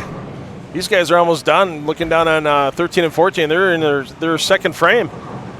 Who says you don't get value at your FloBowling? You get 2 game 6s here on B Squad today. Watch out. They got value when we were talking about Walter Ray and his Hershey bar eating habits. That was the coverage everybody strives to receive right there. If you missed it, you got to go back during his 300 game. I think it was around the 4th, 5th frame. He had a nice Hershey bar with almonds in it. That did the trick. He'll have to get another one tomorrow. Don Breeden, 6 in a row now.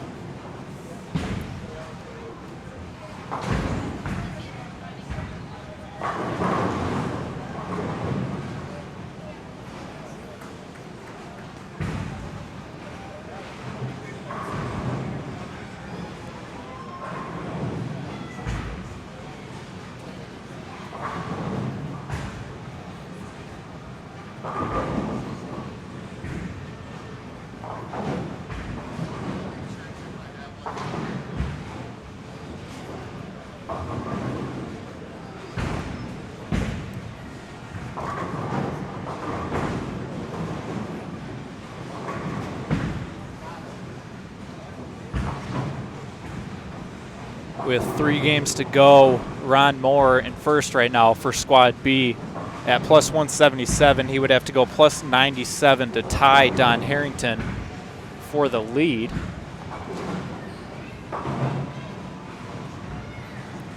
And he is down on 7 and 8. He went open, spare, strike, spare, next 2 strikes. So not a great game, not a bad game. Don left a 9-pin there. So we can pick it up and get into the 240s. And that'll put him around plus 90.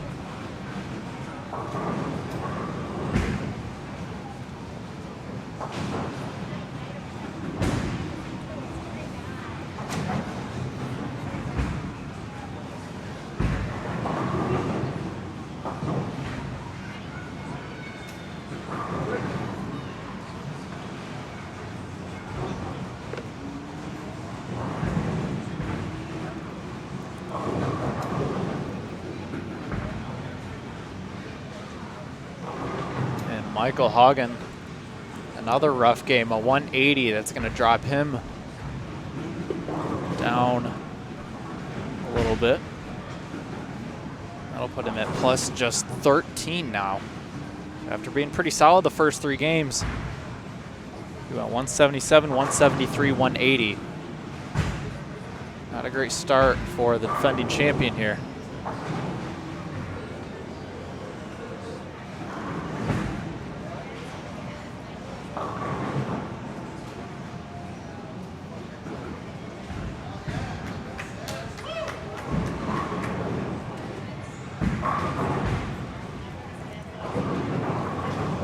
Bob finally able to get a double on the board.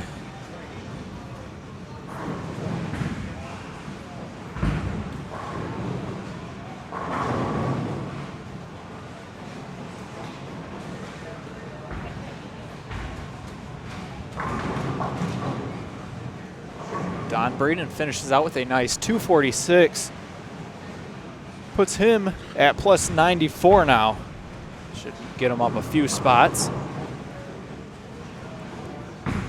See if Steve Hoskins can pass him, though. He can max out for 269. Put him at plus 111. Rick Francis also with a nice game on that pair, 226. Some solid games all the way around for that pair. 246, 226, and I don't want to say anything yet. It'll be a solid game nonetheless.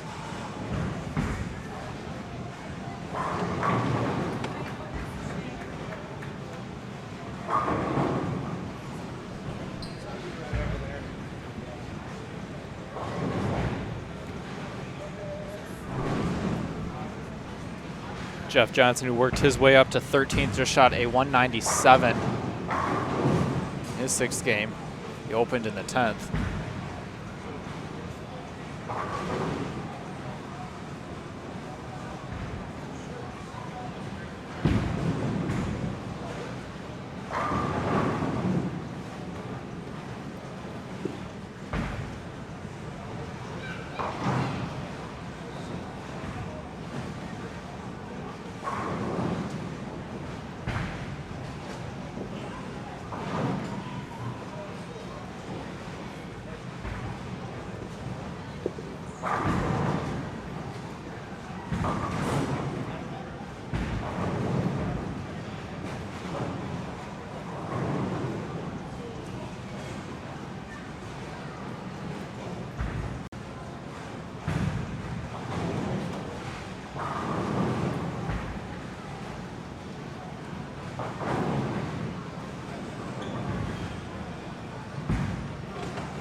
Hoskins does get the 11, so he'll be in the 260s for this game, jump up a bit. Head over to another pair, also in game 6. But they are in the 4th frame, so we'll leave you with them. Chase Kaufman here with you, alongside Phil Brylow for FloBowling.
6. Game 6 scores are up. 2 more games to go. And currently leading and still leading is Ron Moore at plus 226. He's averaging 237.67 right now. So he is just 48 pins away from tying Don Harrington for the day's lead. So it'll have to go 224, 224 to tie. Or any way you can think of it, 225, 223. I could go on for hours, but I won't. Second place is Amleto Monticelli, plus 196. Third, James Campbell jumps to third. He's at plus 165. He just shot a nice 288 game. So solid game there. Ernie Segura Jr. in fourth. He shot a 215. He is now at plus 143. Brian Krutzer at plus 134. Mike Diaz plus 119. Christopher Keene also plus 119. Both tied for sixth. Ryan Schaefer in eighth place now. He shot 237 to jump to plus 113. Steve Hoskins plus 111. Don Breeden plus 94. Brian LeClaire plus 78. And 12th place, Lenny Boris Jr. plus 77. And then it takes a bit of a drop off there from 12th to 13th. Ted Steichoff plus 40. So just a couple games left to go. The low end now a little speedier than the high end. Guys down there in the 6th, 7th, 8th frame. And all of our live stream pairs still around the 1st frame, 2nd frame, 3rd frame. So we could have a little bit to go.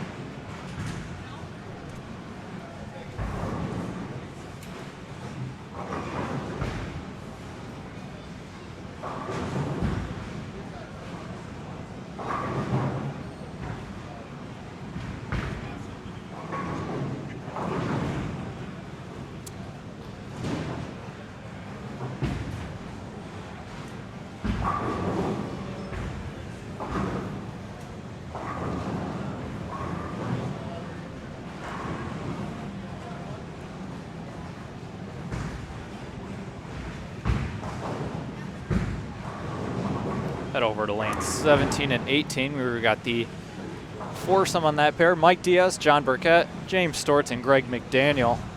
Mike Diaz leading that crew at plus 119. John Burkett at plus 24. And Greg McDaniel in the middle of those two at plus 29. Just barely ahead of Burkett.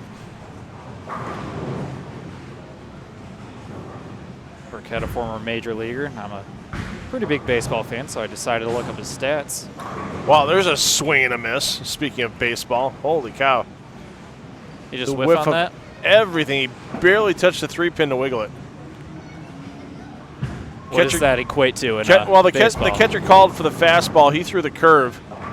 Kind of crossed him up. And the open frame, the result for Burkett. Burkett went 166 and 136 in his lifetime. Career 4.31 ERA. And led the league in wins with the Giants back in 1993 with 22 wins. 2 All-Star teams, one in that season, 1993, and then another one 8 years later with Atlanta in 2001. Had a 3.04 ERA he finished with. So a nice 16-year career there. Only had an ERA above 5 3 times in his career. Pretty good. Consistent. Yeah, pretty good bowler who just happened to be an even better baseball pitcher. And all the work that John's done with his game in the sport of bowling since he's retired from baseball. Still waiting for Burkett to get in his 2nd stepladder final in his PBA50 career.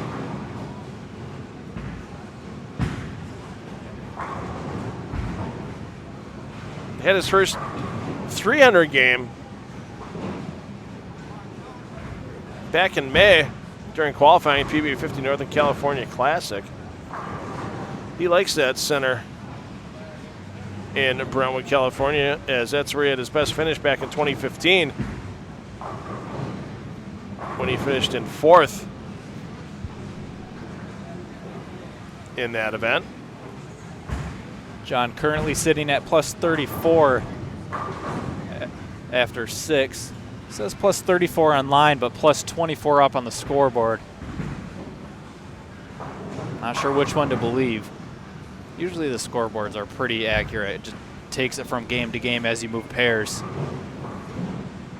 Whereas there just might have been a typo online.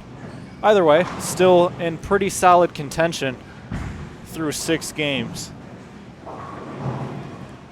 Just shot a 244 in his 6th game. Might have been 234, we're not sure.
Ryan Schaefer now entering our featured pair zones.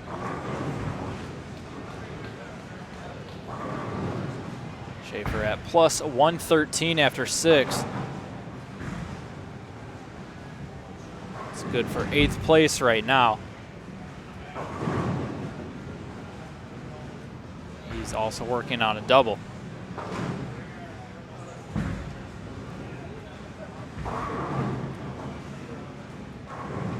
Schaefer won a sportsmanship award in the regular PBA Tour not many years ago.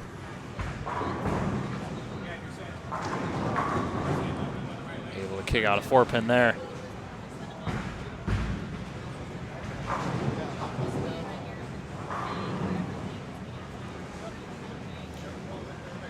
"2009 was the season that Schaefer brought in that Many years ago, wow. Steve Nagy Sportsmanship Award." Oh, and 2013. So he's got a couple under his belt.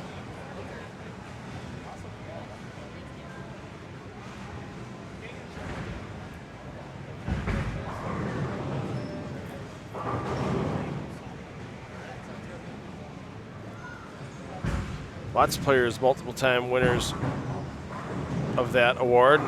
Parker Bourne won it 4 straight years, from 1990 to 1993. Dave Houston won the 2 years before that. Steve Martin the 3 years before that. And after Bone gave up the award in 94 to Mike Albee, Albee decided, I'm going to win again in 1995. So, of course, our reigning Steve Nagy Sportsmanship Award winner on the Go Bowling PBA Tour, Tom Smallwood, won it for the 2nd time in 3 years. I think that award has more to do with their presence on the lanes or off the lanes. Maybe a little of both. How they carry themselves in both on and off the lanes. Just in general. Yeah. I mean, it's one of those awards that's voted on by their peers. So it's definitely one of those where you need to earn the respect of a lot of people out on tour for what you do. Whether you're seen on the lanes or back in the paddock or even having a beer going fishing with somebody. And Smallwood, definitely a man that fits that quality mold. Of course, we have that same sportsmanship award on the PBA50 tour, that currently being held by Chris Keene. Keene in that tie for 6th with Diaz at plus 119. Good day for Keene to this point. Also just left an 8-10 on lane 19. Kind of struggling this game. A few strikes, a couple opens now.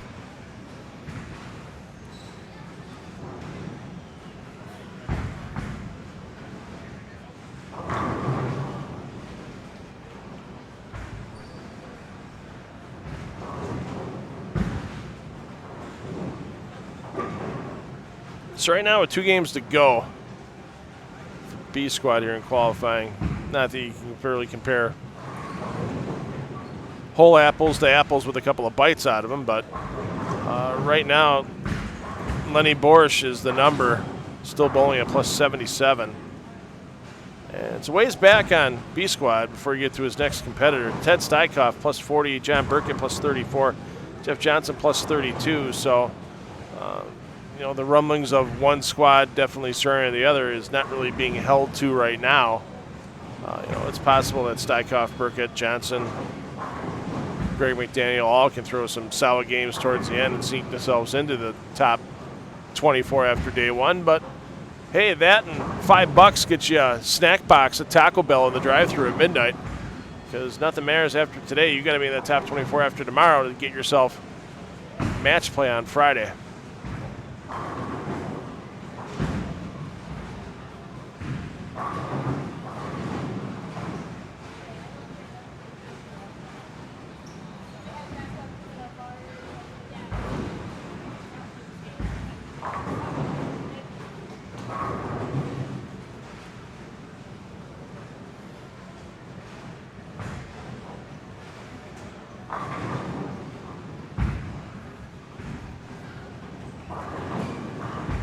And even then, there's so many players that lead qualifying, get the match play, and just can't win matches. And next thing you know, they fall far out of contention for making the stepladder finals.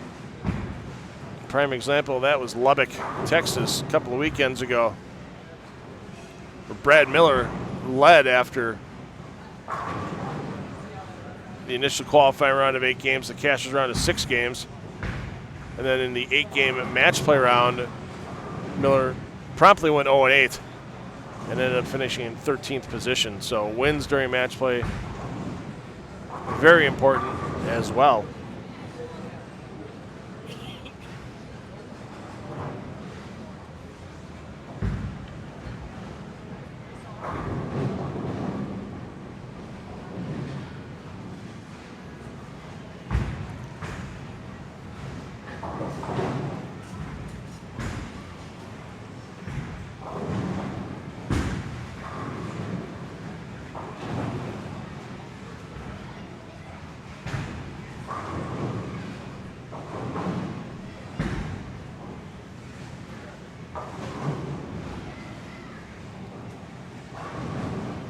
Bowlers down on 1, 2, 3, and 4, now starting game 8. 5, 6, 7, and 8. Just finished up game 7.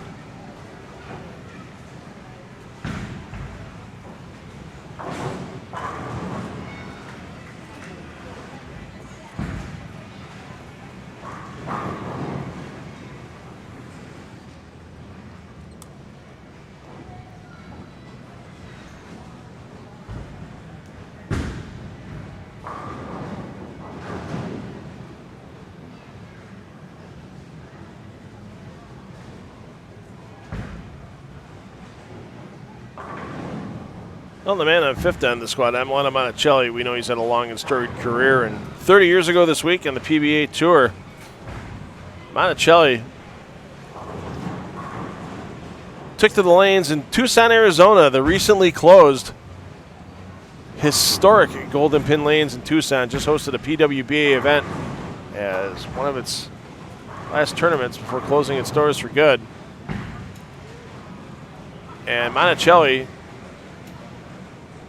took down the top seed in the tournament through 300 games during the tournament. He's leading qualifier by over 300 pins, and he took down Dave Houston in the championship match, 243 to 173, and that was the first time in 11 television appearances since the 1988 Showboat Invitational where Monticelli took home a title. That's a lot of TV shows in a year and a half to not get a win. But Monticelli took care of business in Tucson, and boy, you think about all the tournaments hosted by Golden Pin Lanes in Tucson over the years. PBA, PWBA, and that is one historic bowling center that just closed its doors. in Arizona.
Nice pickup there by Schaefer to keep himself in that top 10, top 5 mix.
Teddy Steinkoff, 20-plus years out here on the PBA50 tour.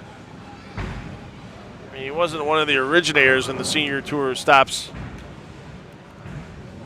Started back in the 80s.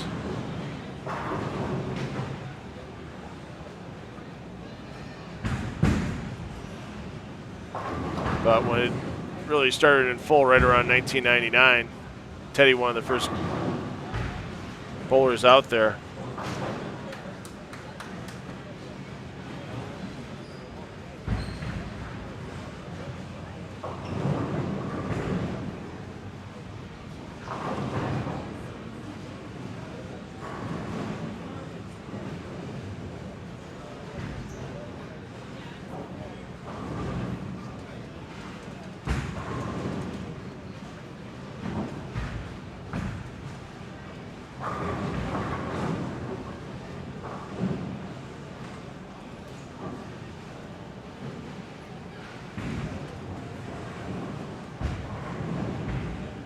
mean, Ted he only bowled 5 Go Bowling PBA Tour events in his career. As Schaefer shows off for the pins that have left the pin deck.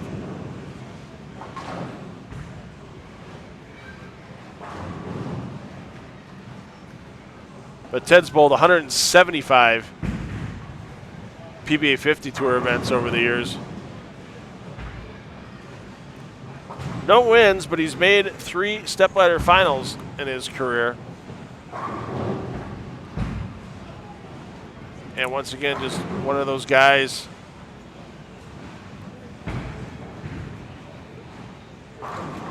that gives a lot back to the sport when he's at home in South Dakota.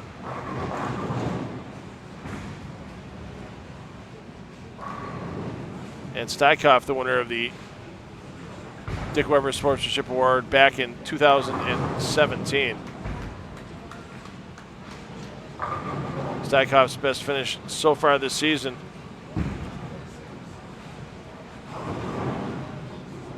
'43rd place in Mooresville at the PBA 50 Mooresville Open.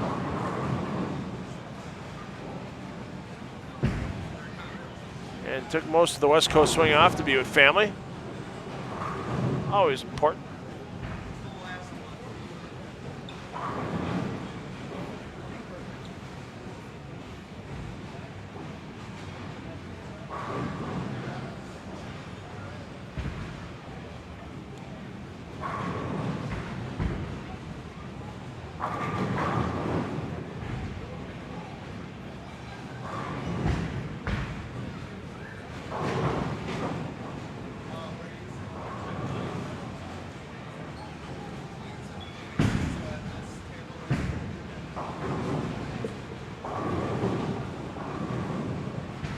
Steichhoff still fire in his belly, though. He took down a couple of PBA 50 regionals back in 2015, one of those in Welch, Minnesota. The other being in Arlington Heights, Illinois.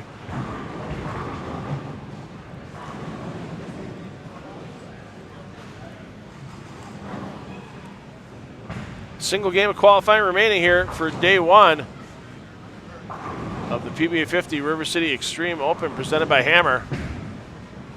These B Squad players, not a lot of time to gather their thoughts once again, because after they put the equipment back in the paddock, when game 8's complete, they're back here 11 a.m. Eastern time tomorrow for the final 8 games of qualifying for this event.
All right, everybody heading into game 8 now.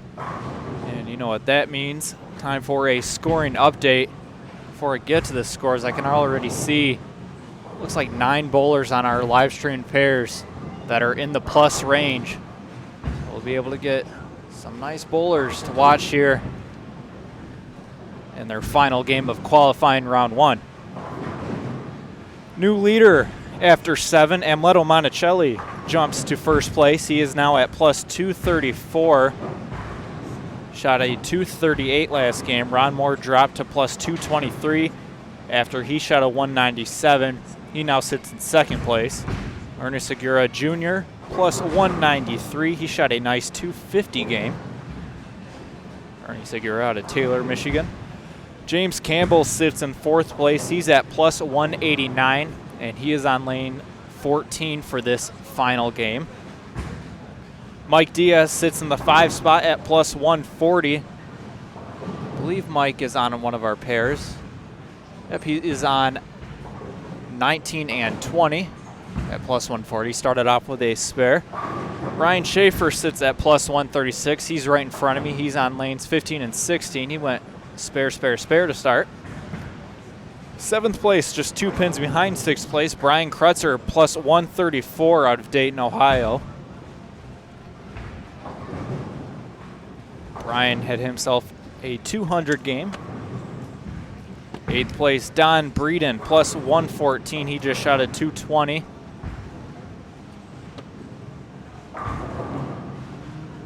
Don is not on our featured pairs right now.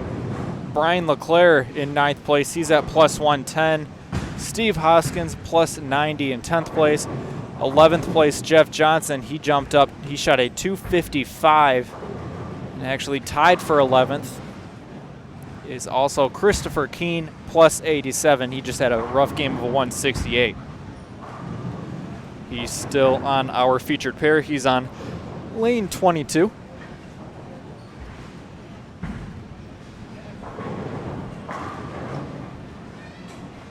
Michael Hagen picked himself back up, had a nice 237 to jump to 13th place for the squad. Lenny Boris Jr. plus 44, Greg McDaniel plus 41, and John Burkett in 16th place at plus 40. So I said we had 9 players from lanes 13 to 22 on our featured pairs. Ron Moore, lane 13 plus 213. James Campbell, lane 14 plus 189. Ted Steichoff, Ryan Schaefer both on 15 and 16. Lenny Boris Jr. on lane 18. Mike Diaz, John Burkett, and Greg McDaniel. And then we got Christopher Keene on our last live stream pair on lanes 21 and 22. So that 12th place is where it drops off. 12th place right now plus 87. 13th place plus 50. So it might get back to that point where I said probably be close to plus 100 in 12th place after 8. We'll find out shortly. A lot of these guys, a couple of these bowlers finishing up their 10th frame, a couple of them still in the 3rd, 4th, 5th frame. See Ron Moore right now in lane 13. He's in 2nd place. For Squad B at least. He's in 4th place overall. So Amleto would need to shoot 241 to qualify first today. Ron Moore would need to shoot 252 to lead for the day. And if they shoot higher than those scores, then Ron Moore would need to exceed Amleto by 6 pins in order to pass Amleto on the leaderboard. I think my math's right on that. I think so. And they're right next to each other, too. Ron Moore went strike, spare, spare, spare, and Amleto working on a 3-bagger. He went spare next 3. Just a pair to the left of our first live stream pair. Stand up and take a look. Campbell enjoying the weather up here. He's from Clearwater, Florida. And he said he would take this weather we had today here in Monticello. Oh, yeah. Way too humid in Florida. Well, in Clearwater last week, he said he was outside cleaning his pool one day when it was 93 in the shade with a heat index of 114. Ew. And I'd rather take the 114 in Las Vegas with the 3% humidity than Right. the 113, because you just wear that. Nobody likes humidity. Humidity is the worst thing in weather. If that makes any sense. I agree with you on that. And Leto did strike there, now on a 4-bagger. Campbell also working on a 4-bagger, however, he opened in his first frame. Let's take a look at how many bowlers from each squad are in the top 24 right now through 7 games of B squad. Let's see, we got Harrington, Williams, Dawson, Marsala, Weber, Duke, Fleming, Manini, Coleman, Eels, Griner, and Kajel right now in A squad. I think that makes 11, I counted. Then we got Keene, Johnson, Hoskins, LeClaire, Breeden, Kretzer, Schaefer, Diaz, Campbell, Segura, Moore, and Monticelli. So actually 12 and 12 right now. However, still one more game to go. Campbell, it's only his 6th PBA50 national event in his career. Best finish so far in 3 events. Prior to this in 2019 was 51st at the PBA National Championship in the Villages. Close to home for him. Just kicked out a nice 7-9 there, too. Finished in 52nd at the season opening. Johnny Petraglia, BBL Open, right? Got the sleep. It's always better when you get the bowl in a PBA tournament and sleep in your own bed. Ron Moore had that privilege this last couple of weeks in Vegas before the senior tour took that 3-week break. Doesn't look like the hotel beds are doing any harm today.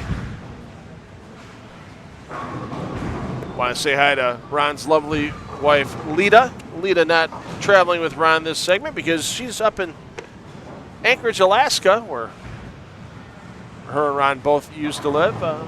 One of Lita's children are expecting their first grandchild, so Lita up there helping the family out. Congratulations. And Leto just cleaned up a 3-6-10. Campbell, 7 regional titles in his career, but last time he hit the winner's circle was back in 2000. Took down a couple of regionals in Florida. One in Port St. Lucie, another in Sebring. I hear Sebring, Florida. I don't think of bowling. I think of racing. 12 hours of Sebring. But Campbell also took down a regional in Daytona Beach in 1992. Got a great stroke right now, throwing the Pink Widow. That was a nice shot. There are no pink spiders in nature, therefore there should be no bowling balls named after spiders that are pink. It's a pretty solid ball, though, so I bet if there was a Pink Widow, probably be a dangerous spider.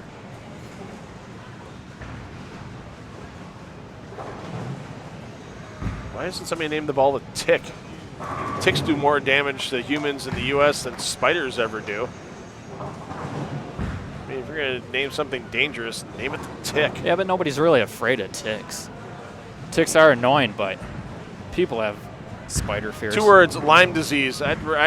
Trust me, I'd rather see a spider than a tick any day of the week.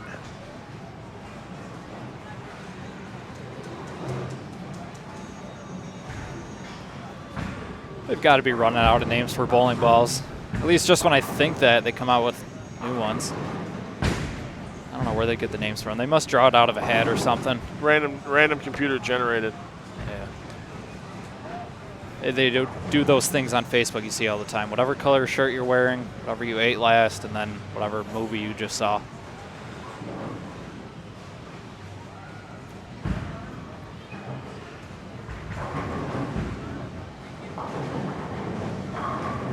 Moore unable to clean up that 3-4-6-10 there.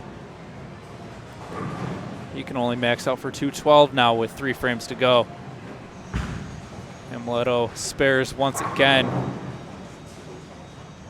You can still max out for 255 and take the lead.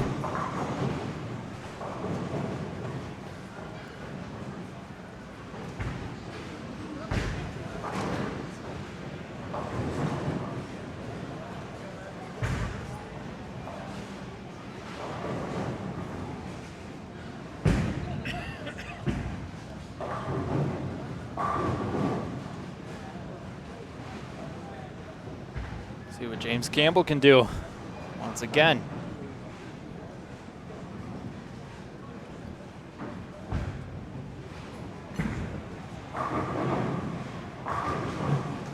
Another perfect shot. James can strike out for 278. That would put him at plus 267.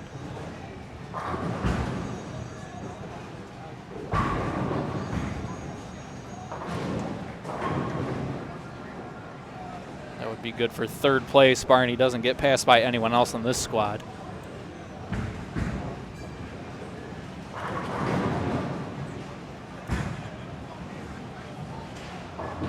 So here's some dangerous animals that haven't been used for bowling ball names. The man o' war, Portuguese man o' war. Just do the man o' war. That'd be a good one.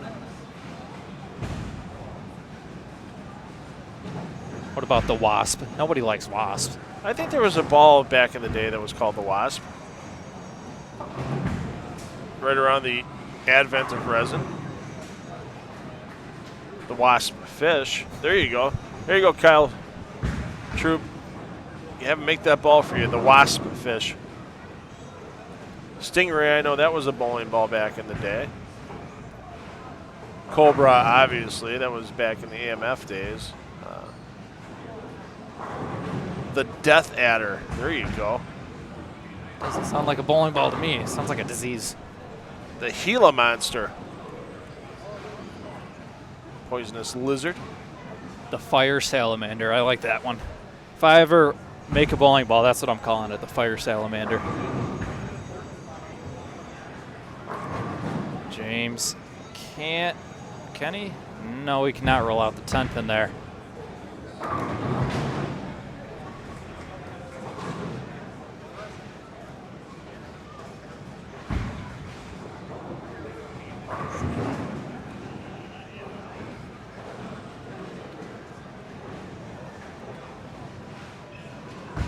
Looks like Chris Keene down there is going to shoot 205 if he strikes on his fill. That will take him to about plus 90. Mike Diaz not having himself a great game. Spare, open, strikes spare. He's plus 140. Here, you want a bowling ball that sounds dangerous? Here you go. Texting while driving. That's a dangerous sounding bowling ball. Falling down the stairs. There you go. Pouring water on an electrical fire. That could be its own like line of bowling balls. That'll get your attention. Toaster in a bath. How about that one? Meanwhile, John Burkett, plus 40 overall, but he went spared next 4. So we'll see what he can finish out with there.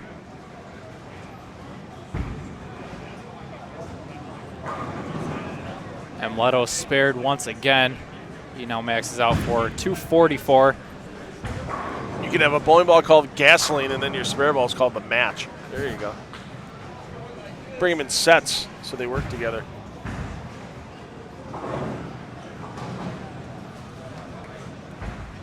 Amleto could max out for 278 now, plus 278, which would still give him the lead. So he's going to need at least the next 3 to do that. James Campbell steps up for his final frame of the day before coming back tomorrow morning. Comes in a little high, able to trip out the 4. That'll get him into the plus 230s, it looks like. Maybe 240s if he can strike here.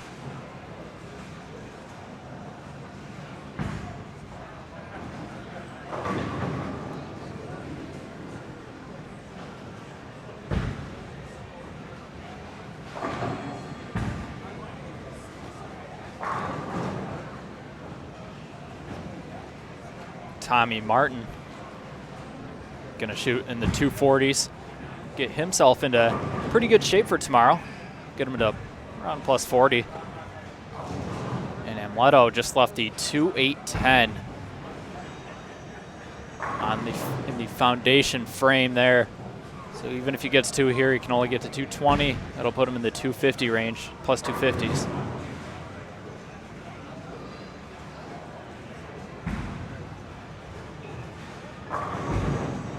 Shot from Campbell there. So Campbell can strike here for 257, and that'll push him to 246 overall. And that should be good enough for third place.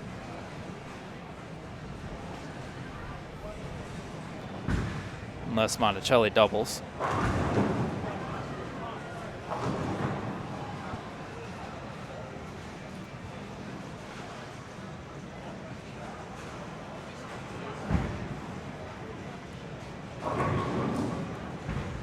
Mike Diaz just had a big double there in the 7th frame.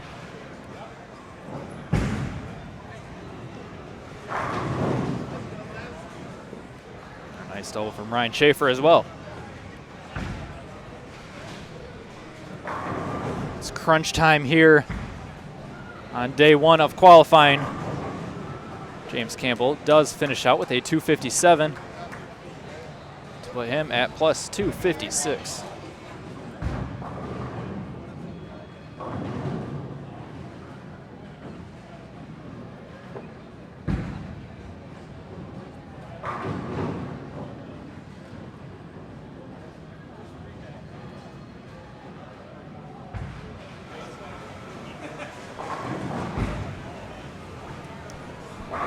Head over to 19 and 20.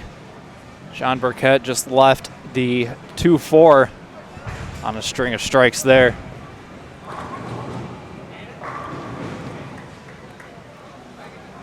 And Leto did get the first in the 10th, or right to the left of our first feature pair.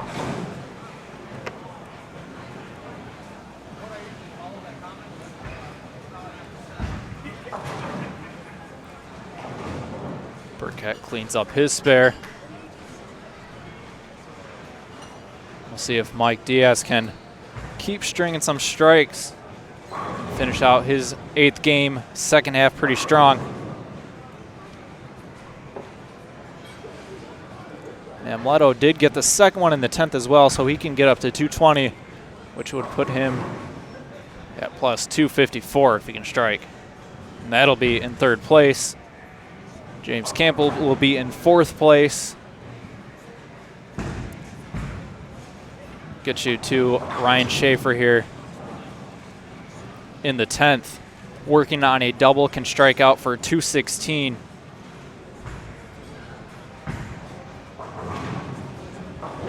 And comes in light and leaves the 278.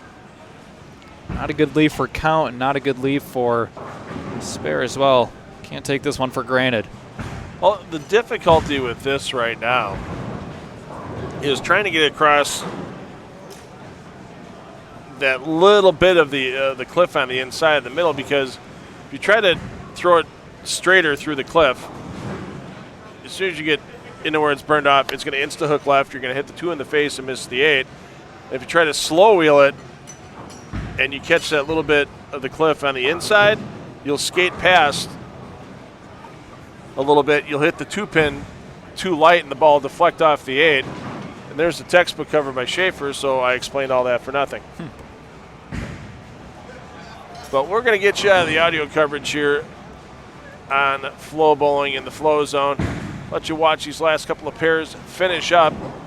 Full results, once all scores are verified for the players, will be released. And for your availability on PBA.com and the live stream link, FloBowling.com.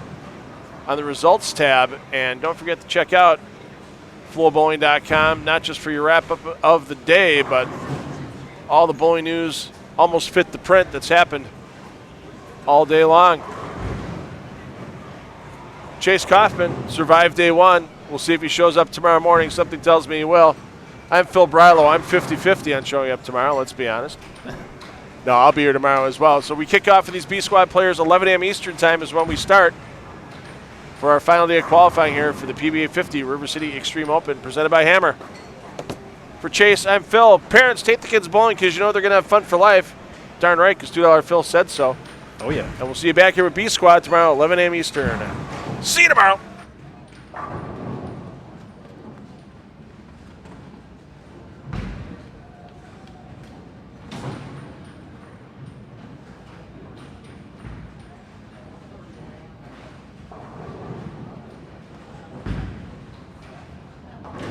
Also, Chaseback, if you're bored, follow me on Twitter at ChaseK92317, or even friend me on Facebook. Shameless plug, but, you know, could always use a few more friends. Anyways, enjoy the last few frames.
5-10 all day. That's what I was kind of thinking.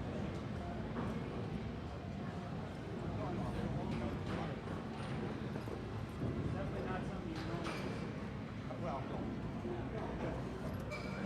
Yeah, well, it's always going to be some back in.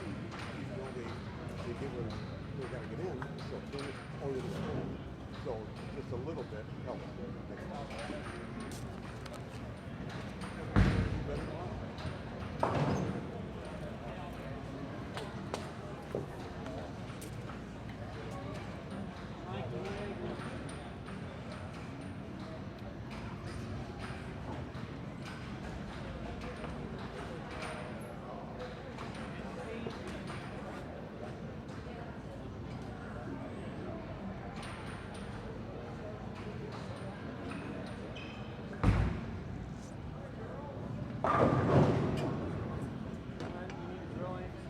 Ladies and gentlemen, we are through 8 games today of the PBA50 River City Open. We'll be back tomorrow morning at 10 a.m.